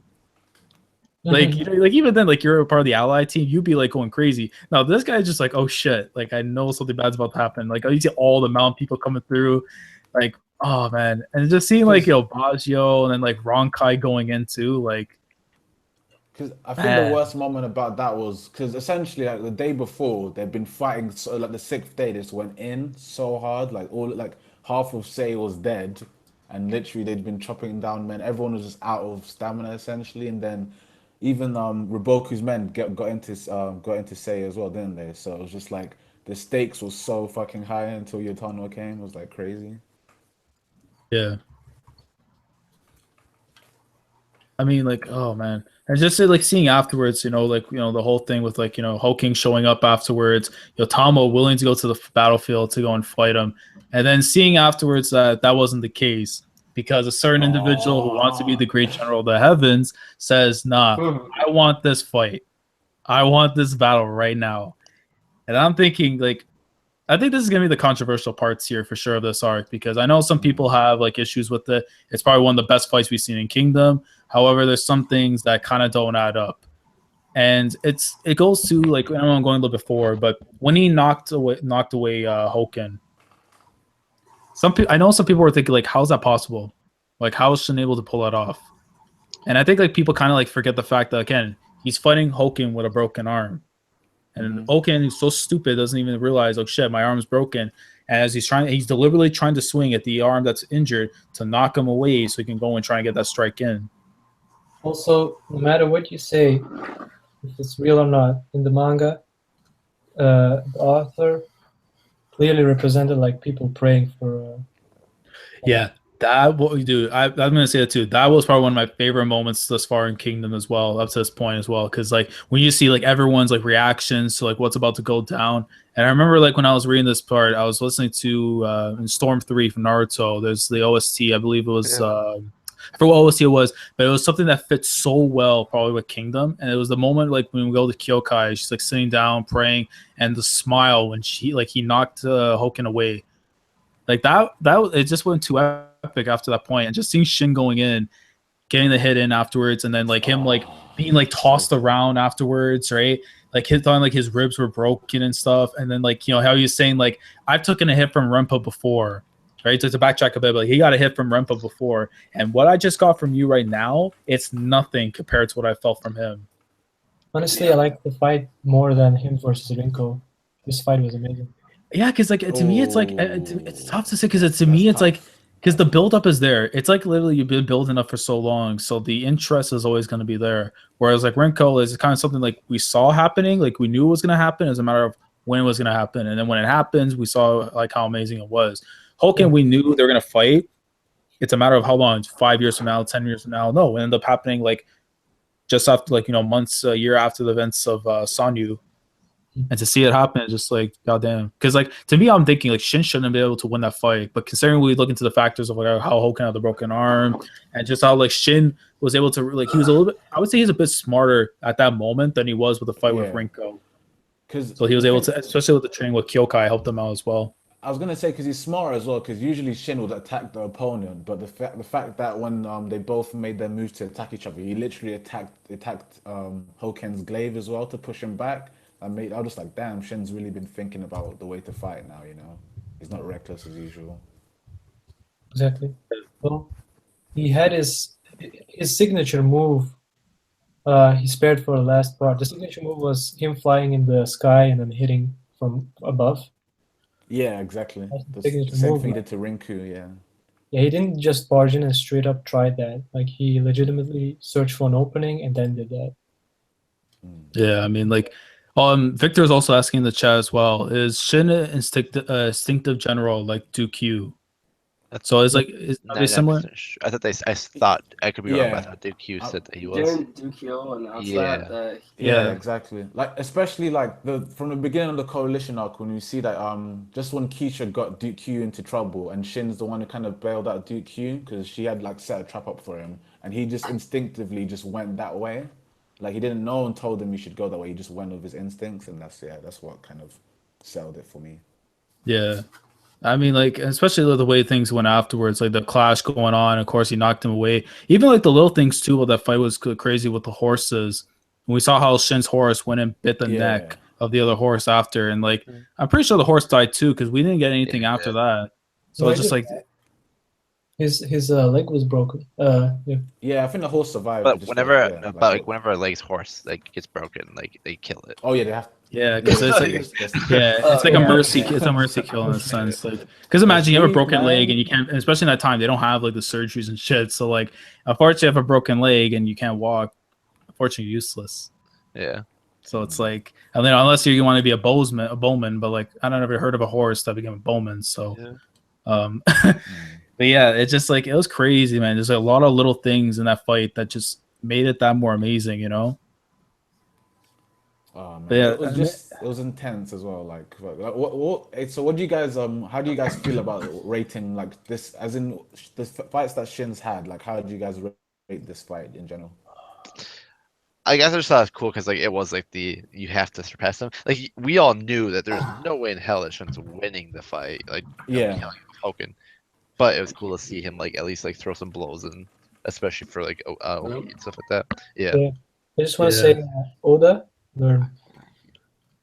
You say Oda? Yeah, Oda needs to learn from this. Oh yeah, definitely. This is how you do a war. So hey, don't talk bad about Oda here, man. That was a king. I give him credit for Oda because like that shit was on the spot. He even said like people asked him to, like his editors asked him to make Marineford. That wasn't gonna be an arc ever. Like he didn't think people were gonna even like it. And so I feel like because it's such like a renowned arc, like people will compare it to a lot of other arcs. I feel like that arc did pretty good, but we'll leave it at that because it's One Piece. And I mean, like, but then, like again, like the whole fight itself, like seeing like Shin being like knocked away afterwards, and just like how like he got up, risen up, and he's just like like you want to keep going, and I'm just like, yo, like he just took like he almost has ribs broken. He almost got like taken out right there and then from like that was split second of holding back, and just seeing him go in more and then how he stabbed. He was able to actually like lunge at him and stab him afterwards. I'm like, there's no way he just killed Hoken just like that. Because I'm thinking like, yo, if that's how he went out, I would have been so disappointed. But then seeing him getting like knocked away, like he got hit in the fucking head with like the part of the glaive, and I'm just like, holy shit, like that. Like to a normal person, their head's gone. Exactly. Like even the first strike that Hoken did when Shin managed just to guard his ribs, that would have killed any normal person. They would have been dead. Like like Heki would have been dead. That's no offense to Heki, but yeah, he would have been I dead. I think if it was Heki would have like brain damage or something. But like even then though, it's just like with Shin, it's just like holy shit. Like he should have some kind of like brain injury or something. Like, but no, like I mean, in a sense at that moment he kind of did because he was just screaming afterwards. He like didn't make any sense. But then it's just like to see afterwards, like when I forget the old guy's name now, but the guy with like the missing teeth, he's like a general as well. How he comes in after it's like the battle's over. You're literally stepping on like death's door, and like your path is ending right here. And like like how Hoken's so pissed. He's like, my path is ending. Did he really say that? And he's like, Riboku. And then just seeing afterwards how like I thought this was the most epic moment too, especially at the end of the fight where he's about to walk away and he's like, it's the third time, right? But I swear I will remember your name, Shin. And I'm just like, holy crap. And I felt like there was like one missing part though of that entire moment where like I felt Shin was said like, yo, the next time we fight, I guarantee you one of us will die. I really wish he would have said something like that to like make it like to hype up that fight the next time they go again. Yeah. Because this was such a like I don't even know what to say about this because the whole coalition arc in general was fucking amazing. But this kind of like a cherry on the cake. Like we see Shin's improved enough to stand up to, even though it's only one arm with Hoken, but we've seen his development. Yeah. Yeah. I mean, like, Jesus, like it was like I was hyped for it because I wanted to see it so badly, and it ended up being just so damn good. Like I enjoy, and I feel like the next time if they ever were to go at it again, like it's gonna be even more crazier. Because like it's like people say like, okay, maybe he's gonna regress later on, but I feel like over time your arm's gonna heal. It's a broken arm, like whatever, it's gonna heal over time. Especially if it's like a fracture to an extent, maybe is what I'm thinking. Because like I know the Duke was able to break it in a sense, but like I feel like over time, like Hoken's arms can be better, and like for sure after like an embarrassing moment to him like this, he's gonna want to grow and become stronger. So next time he fights Shin, he's gonna look at him like, oh, you're a different person. You actually made me like give a shit, and I actually want to try and take you out now. Yeah, like some forests in China are gonna get abused. Yeah, for the next few months. Yeah, like it's like you moved your hatred from Oki towards Shin. I love how this battle did it. Yeah, and then of course like we get like towards like the end afterwards. They're all kind of like coming back together. They were able to repel the troops over from Zhao. Like they're all really leaving. We see like Mobu's still going in. Like he doesn't give a shit. He just wants to start killing people and whatever to send them back to their lands.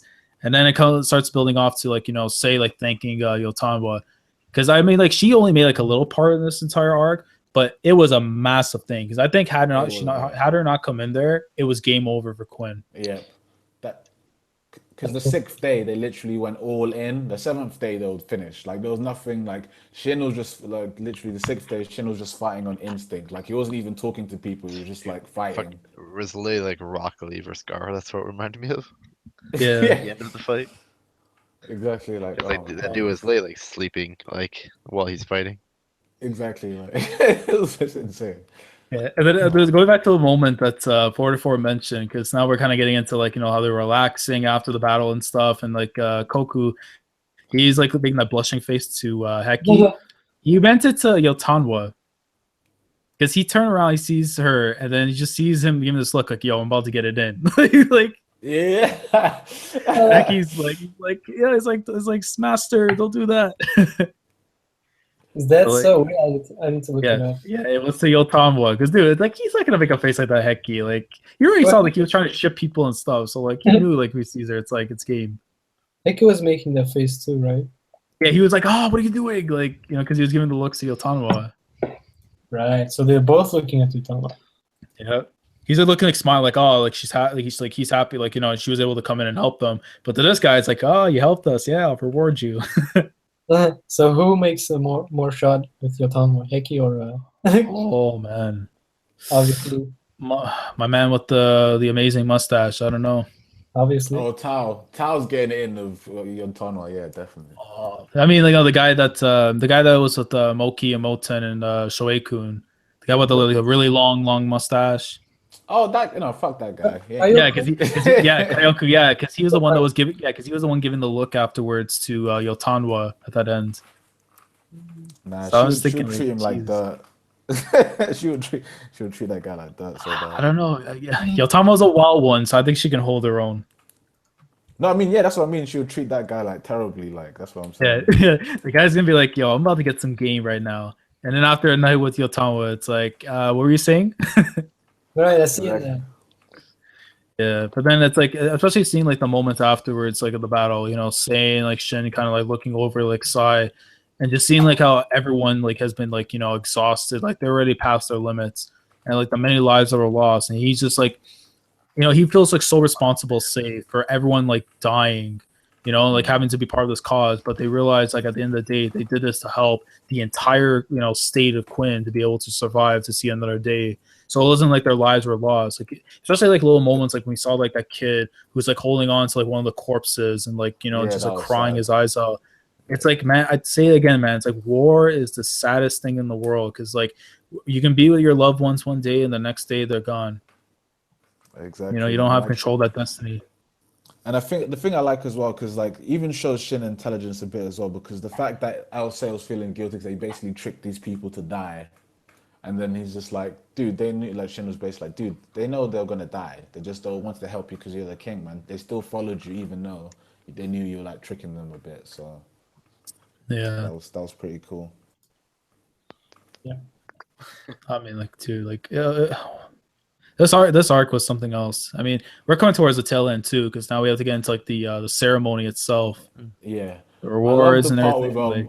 with Like, when Moten Uhan and Shin meet up and they're just talking and they're just like who's gonna get the biggest reward, and Ohan's still talking shit. It's just like the guy fought Hoken and the guy's like, I would have killed him though. Why didn't you kill yeah, him? he's like talking all this garbage. I'm like, shut the hell up, man. Exactly. Like, Yeah, you oh had your shit. fun with Kokuyu and stuff or whatever, like Kuyoku. It's like, bro, like, you gotta stop with that nonsense. Like, Shin just got his reward. Just sit down, let him accept it. Or like, yo, like, I mean, like, of all like the reward stuff, I mean, like, Mobu, Mickey, I had to ask, man, but Mobu got his justice. What do you guys say about that? I recluse myself. Yeah. So, No, you're I'm now on joking. the I'm joking. He you're he now on the deserves it. Mobu. No, he deserves it. He deserves it. I mean, dude, like, this guy, like, he's the goat. Mobu's the goat, man. Hashtag fuck Mobu has died after this arc. I give him that. Yep, there we go. Yep. If he ever fucks up again, it's back with a vengeance. A vengeance, that tells you. But I don't think he will. So.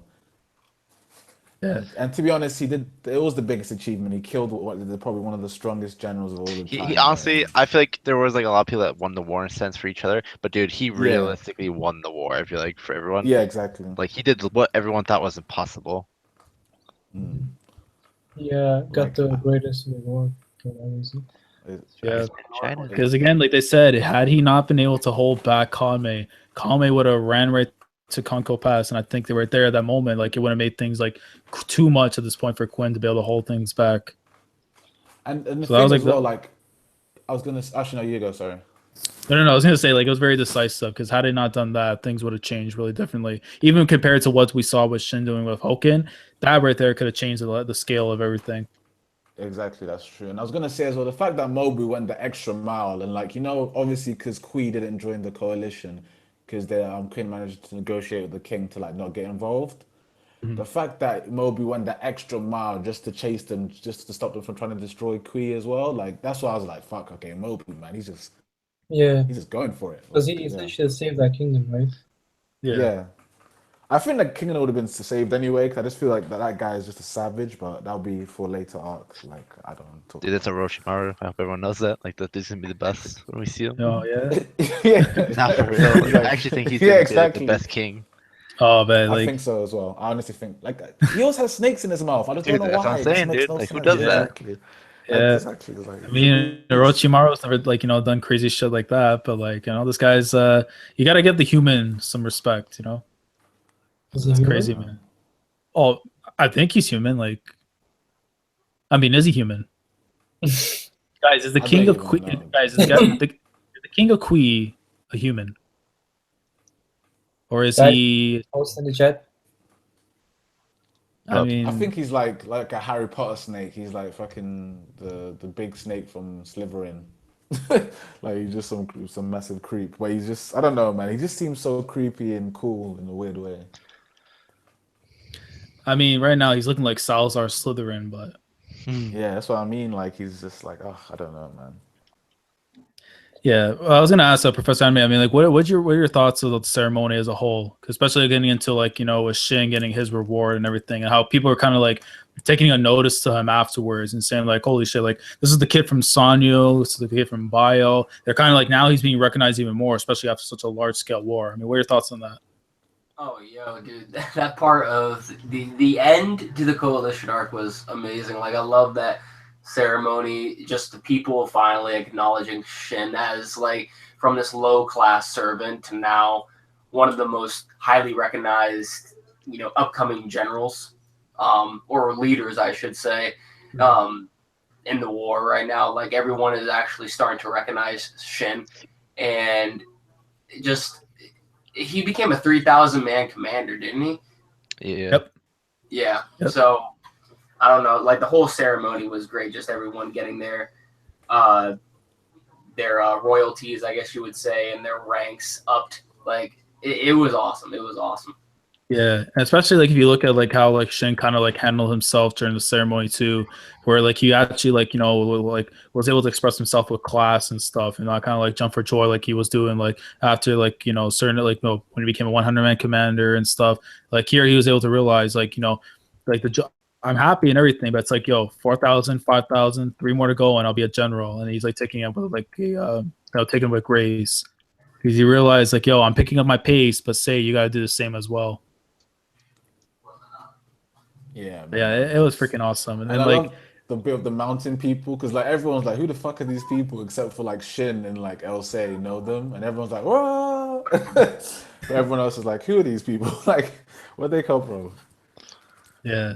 And then I guess we can dive into 356 because after this it kind of leaves off on a crazy cliffhanger, which we could speak on as well. So kind of build up the hype for the next discussion. But like, I mean, we get like shit like counting all the members of like the Hishin unit as like now they're 3,000 strong. And I'm thinking like this guy's so extra. Like he's actually like we have to count 1, 2 everything. We see like the snail and shit like that's how long it's taking. It's like holy crap. Mhm. But yeah, it's just like it felt so good to see Shin like at that moniker now. Like he's a 3,000 man commander compared to like how we've seen before, like 100, 300, 1,000. Now he's 3,000, so he's getting closer and closer to achieving his goal. Yeah, and a good part as well is that from the Dooku unit, Gaku joins as well, the High Shin unit. Yeah, Gakurai. Yeah, Yeah, Gakurai joins as well. So it's like Shin's like even he gets something from the generals that he's been with, and he gets some of their men as well. So it's like that he's earned their respect, which is quite cool. yeah. And then it's just like like I found the funny part too, where he's asking Shin, he's like, what'd you do with the Duke's shield? And then he's like, oh, don't worry, I gave it to my trustworthy friend. And it just was like a little arrow. It's like to say it's like trustworthy buddy. Just like that's him. But yeah, like it was pretty cool though to see like them getting that kind of boost and getting like Gakurai and the rest of the members of the Duke, at least some portions of the Dooku troops, were like they disliked like they still disliked Shin, but they realized that the Duke kind of saw like a lot of potential in him, and like the fact that like the Duke had that face where like they never seen that sort of face before in like a long time. But he believed in that kid the moment he saw him. So like for Gakurai to kind of acknowledge it, I thought it was really nice. Everyone's like, I gotta keep my eye on you because you might achieve something far greater. Yeah, definitely. Yeah. He's like, yo, if he goes to that level of general, I mean, I gotta be right there with them. Yep. Yeah. And Also- then it's like going. Oh, let's say again. People are asking like, is Shin now more powerful than Ohon? At this moment, it's so tough to say because I think like the achievement itself of Hoken, I think is more worthy than what Ohan was doing with like Kuyoku and all that. Yeah, it's just because of the experience now. Like what Shin just experienced is like one of the most insane things. Like the whole staying with Sai and just holding it down. So I don't know, like It's so It's tough to hard. say. I mean, like I would say they're either even, but if they're like one's over the other, I would say Shin's over Ohan, but it's not even like that much. like Well- if they had a fight, I think it could go either way personally. Yeah, Yeah. because you got like there's one revolt resides on like long range, like long range fighting technically with his own spear and everything, and like Shin has to be close quarters, like he has to be up front to be able to get some kills in. Well, the way I see it is, Ohon is the kind of guy that develops his power through training, and he's based on skill and technique, or skill basically. While Shin is an instinctual type, he grows stronger on the field like Dukyo. I mean, I also think also in the chat too is like why didn't he kill Kuyoku if it was Shin? So I guess like why wasn't he able to take down Kuyoku in that sense? Because like realistically, like if you look at the achievements, of course Shin had a higher achievement than him. But I think it also goes in the fact too that Kuyoku was also kind of a beast as well. Yeah, Someone you got to watch out for. because I think if we put Ohan in the same situation, he could have done everything that Shin did essentially. It just when it gets to the part of Hoken, that's the part I'm not sure about. Like I don't know if he could have done that of Hoken because like Shin's more just goes with his like because he's instinctual as well. Like the only reason he went down like he just felt like he could win, and I think Uhon would be a bit more defensive about it and just be like we wouldn't take such a risk. So that's the Yeah. only- Yeah, and then of course like we can kind of go into like the dinner and stuff, like how they're all sitting down, relaxing, they're kind of like talking about over things, right? And like how like getting ready for like what's to come, and then they're going and talking about this woman that's pretty damn good with a sword, and like Shin's kind of telling them like you think it's like Kario 10, and he's like no, it's some other girl, but she's on a journey right now, she'll be coming back soon eventually, and like everyone's just going like oh Kyokai-chan, like when are you gonna come back? And then of course we get that cliffhanger, which to me is just like, my God, this is probably one of the craziest cliffhangers. Like, especially considering how insane of an arc it already was, to end off right here, going to State of Zao, and I'm thinking like before I even scroll down, I'm like State of Zao. Okay, we're gonna go and see what's gonna happen to Roboku. He's probably gonna get a lot of shit for what happened, and especially like. We saw afterwards too. I'm pretty sure it was in this arc as well. But Roboku lost his position as the prime minister because of what happened. So like for him, it's just like I figure okay, maybe we're gonna get more of him. But then to see we go to Mount Ru and we see like Kyokai just chilling there, looking around. We see like animals, and like we just see like the kanjis. This is how I knew it was gonna be epic. The moment we started seeing these little kanjis coming towards her, like if it was JoJo's Bizarre Adventure, like the kanji effects and whatever, signifying something. And we just see her like looking and screaming at the top of her lungs, like, yo, we finally meet. And it's the girl that she's been chasing down the entire time, Yu Ren. I'm like, holy crap, that's how you end an arc. Yeah. Starting off with something crazy like that. And I can't wait to discuss about that in the next arc discussion. But Pretty short one too. it is it's so crazy because like we had such an amazing arc in the coalition itself. And then this arc too, in terms of hype and just everything it brought together, it's just like it was amazing. It was an amazing experience. Definitely, like Because you would think they would kind of slow it down a bit because of the hype scale, but no, the hype scale just kept on going from there. It just doesn't stop. Yeah, exactly. It does not stop, man.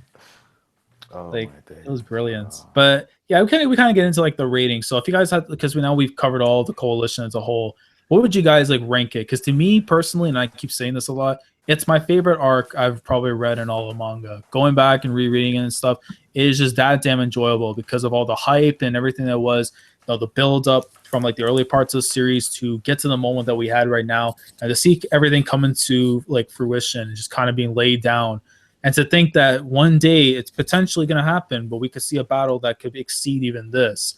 And considering how amazing this was, it makes you hyped out to see what the next one's going to be like. Mhm. Yeah. Like Yeah. I really like the arc. I thought it was probably the best in the series as far as what I have seen, at least. Yeah, definitely. That's my Yeah. I mean, even for the I'll- guys here caught up, like we can definitely still say it's Okay. number one. Yeah, I'll no, say yeah. But like there are things later on, like again, I'm not gonna spoil anything obviously, but there are things later on where it's kind of like those certain moments do surpass certain moments. Yeah, I Yeah, agree. oh I yeah, agree with definitely, you. yeah. I But think like, as a whole, overall, stuff, yeah, no, as a whole, it's the best one we had so far. Exactly. think, Like I wouldn't say all of manga because I think I don't think there's any Oh, arc you're gonna I've seen trigger that's better lies. than Stop it. it, Nikki. No, yeah. I'm not saying no. I don't think there's any arc that's better than it. I think there's a lot of arcs that are just as good. Like I give it 11 out of 10. Like there's nothing I hated about this arc at all. Yeah, So, I guess like the way I'm looking at it is like in terms of like battles, wars, that kind of stuff. I think this is the best of the best because then there's definitely like arcs in other series where it revolves around the story more than battles. That you can make an argument as a whole is probably better than this. But I think of like Yeah. from where I'm coming from, probably is like in terms of like what we've seen of battles, skills of like war that can make a big difference in like not just like this like the characters' lives, the story as a whole. Because whatever happens in this war is going to change everything for the better or the worse. no, yeah, I agree with you. Like it's the best war arc I've ever seen in manga. Like it shits Yeah. all over fucking Naruto's last war. Hey. Yeah. You about to trigger the captain? I don't know. Nah, dude, it really I is. said the last Like, war arc. I said the last war arc. Like, come no, on, but guys. Like, no, for real. For in terms of war arcs, dude, I think this author did like one of the best, if not the best, way of doing it. Which is like there were twists and turns, but he kept it as realistic as he could for the people to win. Like there was no Yeah. like, oh my god, Shan went Super Saiyan. Like Yeah, yeah, exactly. yeah, because it was like it's so human, like it's like human down to the bone, where we can connect with it. It's not like how like another series where there's superpowers and there's other things that kind of like play a part in like the battles itself. Where these are guys who just picking up swords, they've trained their entire lives, and like now their skills are being put to the test because it's going down to protecting our kingdoms in a sense. Yeah, So like exactly. it's so like to me I think it is still to me probably the best like war arc, like anything to do with like something being on the line. This has to be the best of the best. I think this war for me is competing for first place with the cooking festival. Oh damn. With oh, which for one? Toriko. Oh man. Oh, okay, I haven't seen Damn. that. Oh, Okay. Nikki, I love my cooking festival, man. Be like, yo, that's tough. Jesus Christ. It's a tough decision. That's so tough because that's epic in its own way. My God. Yeah, I just feel like the arc we're in right now, like I'm obviously again not gonna spoil it, but Oh, like definitely, yeah. it could be better Oh. than the coalition, which In Yeah. Kingdom. yeah. Yeah, this Yeah. current arc is crazy, man. Because like, Woo! if I thought like it's like going back to like One Piece, Marineford was one thing, and then they're supposed to hype up something that's could exceed that. I feel the comparison with this as well. Like there are arcs, like any arc that comes after Kingdom, you would think it could have the potential to beat the coalition itself. Yep. And I feel like definitely this arc that we're in right now, current at the moment, does have that potential to surpass it because of what the events are going on. I won't say what's in there, but if you guys know already, you know what's up. But we can kind of go into like the MVP. So like I guess our top three. So 3 to 1, and like I was gonna say who was like the main guy for you guys this arc. Babu. Just cause the clutch. Yeah, I think. And then Yeah, I can't. Oh yeah. second would be Dukio because like he saw the other shit coming. Yeah. Like, he knew what Boku was planning. And he's like, none of that nonsense. Yeah, I mean, like, it's tough, man. Like, because realistically, like, and I could probably be a fanboy for it, but I had to give it to Shin. Because it's like that very battle, like, is what triggered the rest of like the dominoes to be hit, and like with him driving away the monster known as Hoken. For like that Zhao left, and that was it. Because then afterwards, it just slowly started building for everyone else to disappear. And I think like it's just because like he needed this moment so badly. Like Shin need like a moment where he can actually pull something out, so like he isn't like kind of looked at the bottom, like overlooked. I would say Right. compared to like what everyone else's accomplishments were. Yeah. Because like realistically looking, like he was like the number 3 in terms of like the reward ceremony. Obviously, we knew Mobu's was the biggest achievement of it all, but like he needs something on that scale. And of course, like what he was able to do against Mongoku, and then helping out with the Duke, and then especially going into the fight with Hoken, like he needed that so badly. Because I don't know, would you guys be satisfied if it was just Mongoku like he took out and that's it? No, because like I mean, like dude, No, that's the thing though. yeah. That dude was like a big name because like we've seen him in previous arcs. So like Yeah. yeah, but at the same time, like no, like you kind of knew that like he had to like overcome that. Like he had to do more than just one general dude or one leader, I Yeah. should say in general. Yeah, I'm trying to read in the chat too, like what their rankings are, for I, who they have as top 3. I Let me thought see. gonna Draco, say, I thought like- Draco saying Heki. You said Heki? Yeah, I think that's what Draco I mean, said. Draco Oh said my. he had a that. tiny moment, but Right, it wasn't that big of a moment. Yeah, Like, going back to what Victor said, Ah. yeah, Gakurai, I believe, yeah, he is a 1,000-man commander in the Yeah. Duke's troops, so But he it's retains that hard to role. say. Back. Like Um, Mobu's obviously number 1, but then it gets tricky from there because I feel like saying Usen, Elsei, and then even Yontanwa as well. Like those 3 is just like they can be in any order. Like except let for me- Mobu let- number yeah. 1. Let me see what these guys are saying real quick. I think Victor has, Riboku, Hoken, plus Arrow, then Oki. Okay, I think he's going backwards. This guy, he's been saying his favorite characters. Like, Okay. Yeah, we mean like the top 3 characters from the coalition itself. So let me see. If you want to add in that again, Victor, you could. Let me see what else someone has. Darkseid has Mobu, Osen, Dukyu, Konki were the best in that order. Let me see. Sentawali has Mobu, Osen, and Shin. I actually like that. I think that would probably be mine as well. Mobu, Osen, and Shin. Like I'll probably take away the But then- fanboyism and like probably push Shin third. but there's no one to give Elsei some credit, man. Like he's fucking risked his life, man. It's so tough. It's so tough because like yeah, the speech itself, like it changes, like it gave the It morale definitely boost. gave me- I forgot, honestly, at first a second, I forgot about that. So like, I would also put that up Yeah. in the 3rd for me. I Because know Nicky's it's right. Like, that was a huge thing. Like without that, was, like like- it wouldn't have mattered who they had there. Yeah. Like Yeah, exactly. Damn, I know that is tough. Let me see what else. I saw some people putting Yotanwa too, but Yotanwa, I don't know, man. Yeah, she does. Yeah, she does deserve some credit, man. Like, If it was like top She was- 5, I would maybe say the 5, just because again she kind of came in late. But like, because she came in late, but she did like. I know it's hard to say because everyone's actions like a chain reaction that's made someone else's action happen. So essentially, Yontanos was the last thing, but still, it was pretty good. let me see. Okay, 44 is saying some interesting stuff. So Yotawa is Bay, and also the Queen Mother. So 44, what's good? Well, Are those your the top 3 Queen from this Mother? arc? someone said, well, the funny thing is that Yontama is the king, which is queen in this case. Yeah, Yeah. And the mother queen. Like she has her own kingdom, like the mother queen, the king, and the general. yeah. Then So- that means she's just queen. Like, She's just Yeah, she's but on she's top. given the label of king though. But There's no oh, yeah, king. Yeah, there's whatever, king. Yeah, she's king. yeah, There's no Sentawali was saying also the only thing with Say is that he didn't fight all that much. Dude, he's not a fucking fighter though, I know, but that's like a little a fit and he thing. still like that. killed some guys as well. Like they were I've been like like elite like, men. like expecting fucking Kario 10 to go sick with her like blowpipe. Exactly. Yeah. It's like what? Like leave Hoken to me. Just shooting loads of tranquilizer darts at him. And he's just Yeah. like, Suck it, peasant. king. So I guess we got most of like our top 3s out, but I think we should get into like our top 3 disappointments of this arc. Because I feel like there's some, if not top 3, maybe the one person that comes to mind you felt was kind of disappointing. Ordo, just because how are you gonna get tricked on a mountain? I mean, and just stay in dude, the whole fight. That was so He funny. climbs up the goddamn mountain, like the hills, and Olsen looking from the other side, like, yo, what are you doing, bro? Like, I thought that's an L, man. Like, That was such a bad. Like, I think that's the worst L. Like, even though Kanmei died, he took it like a savage L. But that one is just ridiculous because you got eliminated without anyone doing anything to you. That's just so sad. Like, oh my it's so days. tough. Like, I mean, like, I would say to a slight extent Kuyoku as well, just because like they're hyping up the Bakuya sword, how like anyone who gets cut by it and wounded, the wounds don't heal.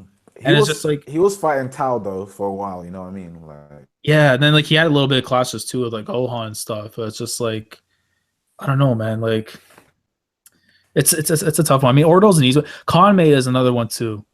I would say because like yeah, like against with like with Mobu. Like he had his Yeah. moments and stuff with screams and everything, you know, was trying to be all cocky and shit. But I think like his cockiness got to the end of him, and it's just like the fact that he got like pummeled afterwards, like a watermelon. It's like, damn.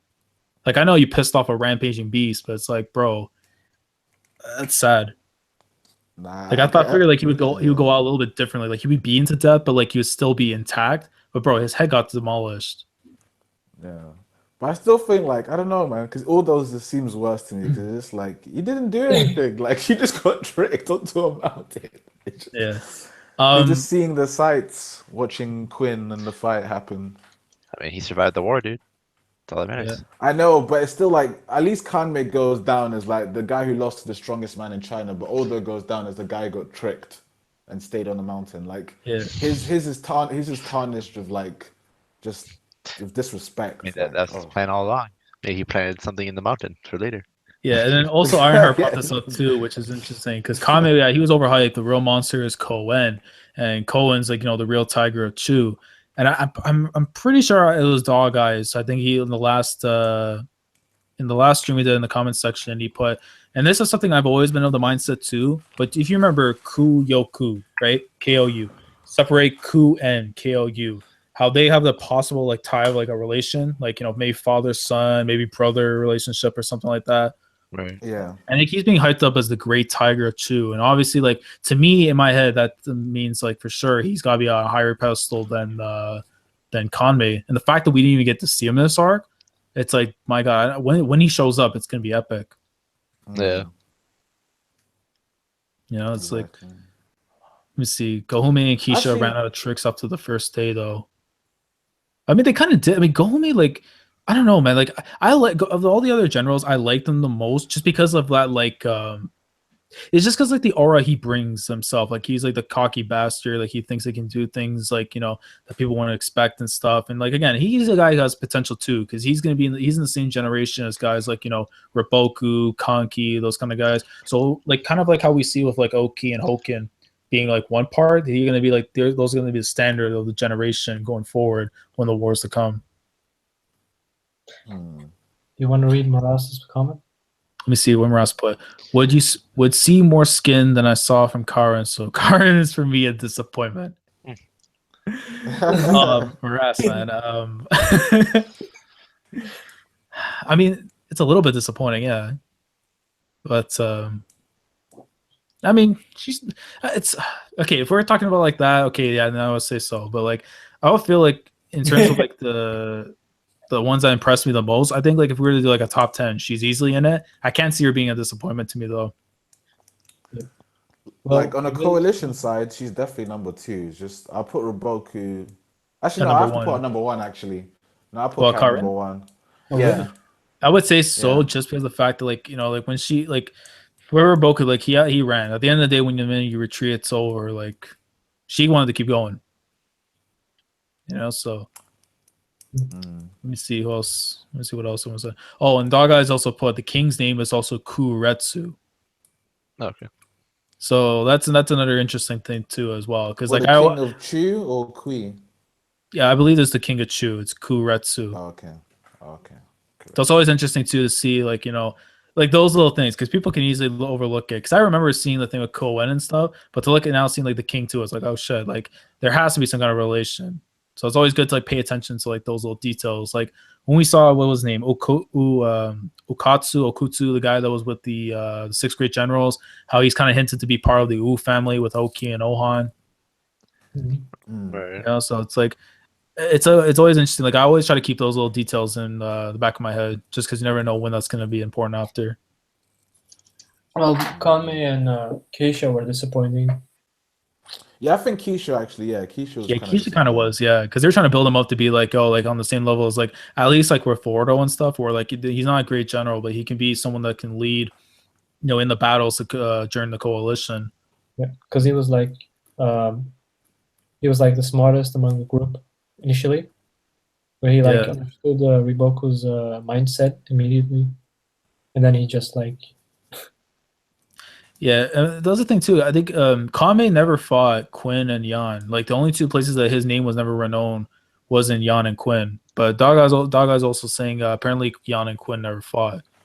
I mean, I gotta go back and look at that too, just to be on the safe side for it. But like, unless like we're talking like during the coalition, like when Key, they're taking down Key and stuff. Like obviously they wouldn't. That's interesting. Let me see. Keyshaw played the Duke though. Dream match. Oh, Karen is a monster in bed. What's your thoughts on that? Yeah, she fucking thinking. kicked the guy's head off, literally. Like she kicked the guy's neck broken. Like wow. Because like to me, it's like I know like this guy doesn't want to do anything with Karen, but I really do see something going down between Kuyoku and Karen. Like somewhere down the line, something's gonna happen. She's dangerous. Fuck that. Yeah, like I don't know. It'd be too risky, man. Like the old saying goes, "Don't put your dick in crazy." Like bad stuff happens. Like Crazy is good, but she's just that shit. Yeah. I mean, she I mean, kill, 44. I don't know. like she kill you. Like imagine you do something, pisses her off. She like bam, kills you. That's how Nikki likes it, maybe. That's why I said, don't put your dick in crazy. I agree with 44 okay, now. Nikki. If that's what you said. Like yeah. But I We're here in mean, the after scene, Nikki. all right, okay, DJK, all right, Captain. I mean, if we went on a trip to Jaya, right, and Karen was there chilling, right? I mean, like, no. Now she'd have to grow her hair. It's Jaya though. Like, what do you want me to say? Like, after being in Jaya, I can't really. I don't know, man. That's a hard question. Like, Jaya. You're not. Well, she'd have to grow her hair. I mean, she got a banging body, but it's just fucking. If she has bigger feet than I do, it'd be kind of creepy. I'd be like, nope, I'm out. Do you want to read Marath's comment in the What chat? I was yeah. gonna say something trolly. Go on. Let's see. I think the 3 Quinn 1000 commanders, Shin and the rest, have to get some special attention. Without them, generals had more problems. Oh yeah, of course. Like without them and stuff playing their parts, like even like I think to Ohan Ohan I think was the least of the 3 in terms of accomplishments. Whereas like Moten definitely was like the number 2 because had he not been there to help out Mobu would have pretty much had the same moment that Oki had. Yeah. And then obviously Shin, of course he had the biggest accomplishment. He got freaking knocked away Hoken. He made him run away. Yo, how messed up is that? Like the coalition army goes home, no rewards, no nothing. Yeah. Like the repercussion itself afterwards, like it's crazy. Like Guys, because they've been embarrassed. Yeah. Because they've been embarrassed, bro. It's just like once they was able to hold them off after this point. And this was actually historically correct. Like this happened. Yeah, that's the thing. Yeah, it's like they go about the events of like what's going on in history, but it has like their own twists and turns and stuff, which is like that's the thing why I love about this manga because like I haven't studied all China history, but it's like to see like little moments like that could be changed at that point. Like you don't know what's gonna happen afterwards. Because the basis of the story is almost kind of set in stone. If like we're going by current events, obviously with the MC, it's gonna be a little bit different because we're going through his journey during this time, this war era. Yeah. You see, Ohan didn't get any plays this arc, but not everyone can get attention from the author. Killed Chotu and the Duke, I guess. Yeah, Ohan, like I feel like later on down the road, he's gonna be getting some kind of shine. Otherwise, he's gonna be my number 3 and Moten's my number 2. Even though I'm a fanboy and he's my favorite character, but obviously we first have Kyokai, and then those 2 guys. You mean Shin and Moten? Ohan and Moten. First Kyokai. Oh wow. Ooh. No, I mean like screen time. You want to see more screen time of or? Well, I think the author is handling it this way there. I see what he means. Yeah, like they were out of sight. I think he's gonna give screen time to Kyokai first, and then Ohan and Moten separately. Am I wrong? No, you're right about Kyokai, definitely. But yeah, I think it's probably best we can wrap it up here since we're all done. But if you guys want to see some final thoughts real quick, and also in the chat too, if you want final thoughts on the coalition as a whole, because we just got done with the greatness. I want to hear Nikki say he loves Mobu. I really do too, man. Oh, you're pushing it now. You're pushing it. Nikki, I'm sending you a Mobu poster to Kaya, signed and everything by the man himself. Like he's gonna look at I'll it, put it burn around it. his ceiling, so every I'll time he goes to sleep, he's gonna be like, "I love you." You know the I'm moment gonna where like burn he's it. like flexing. You know the moment where he's like flexing and shit when like he's about to show off his true power. That's the poster. Yeah. I'm gonna burn it or use it as the doormat, my What if I doormat to my house. So I just He means he's so I gonna will burn step it on in- Moby's face. he What if means I it's- told? I was gonna say, what if I told you that he's gonna hand deliver it to you? Yeah. guys, relax. He means he's gonna burn it in his memory. Oh, Oh, yeah, you're right. Yeah, that's what. Yeah, that's no, what I no. was hearing too. Yeah. I'm pretty literally gonna burn it, and then I'll just like Moby's face will be up in flames. Like you want me to bring back hashtag fuck Moby? It's coming back if you guys keep pushing me. I swear to God, I'll do it. I'll do it. Oh man, Nikki. But mad respect to Moby. Okay, I can't no hating on Moby for real. Like mad respect to Moby. That's the closest you're gonna get to I love Moby. That's the closest. The good 44, man. What's going on? Nikki wants to do some things to Mobu, which We know, can't speak. All every right. time. That's it. Hashtag fuck Moby. it's like in Harry Potter. It's like in Harry Potter with the main antagonist. Fuck you know, that. he should not should be named. You know, he who must not be named. You say the name, it's game over. So Nikki's You know the the type of guy that like he trash talks if he likes someone, you know. He plays hard to get. He's like, "Well, we gotta kiss me first." Fucking Nikki's Sanji on Kambaka Kingdom. Oh nah, you prick. No, DGK. No.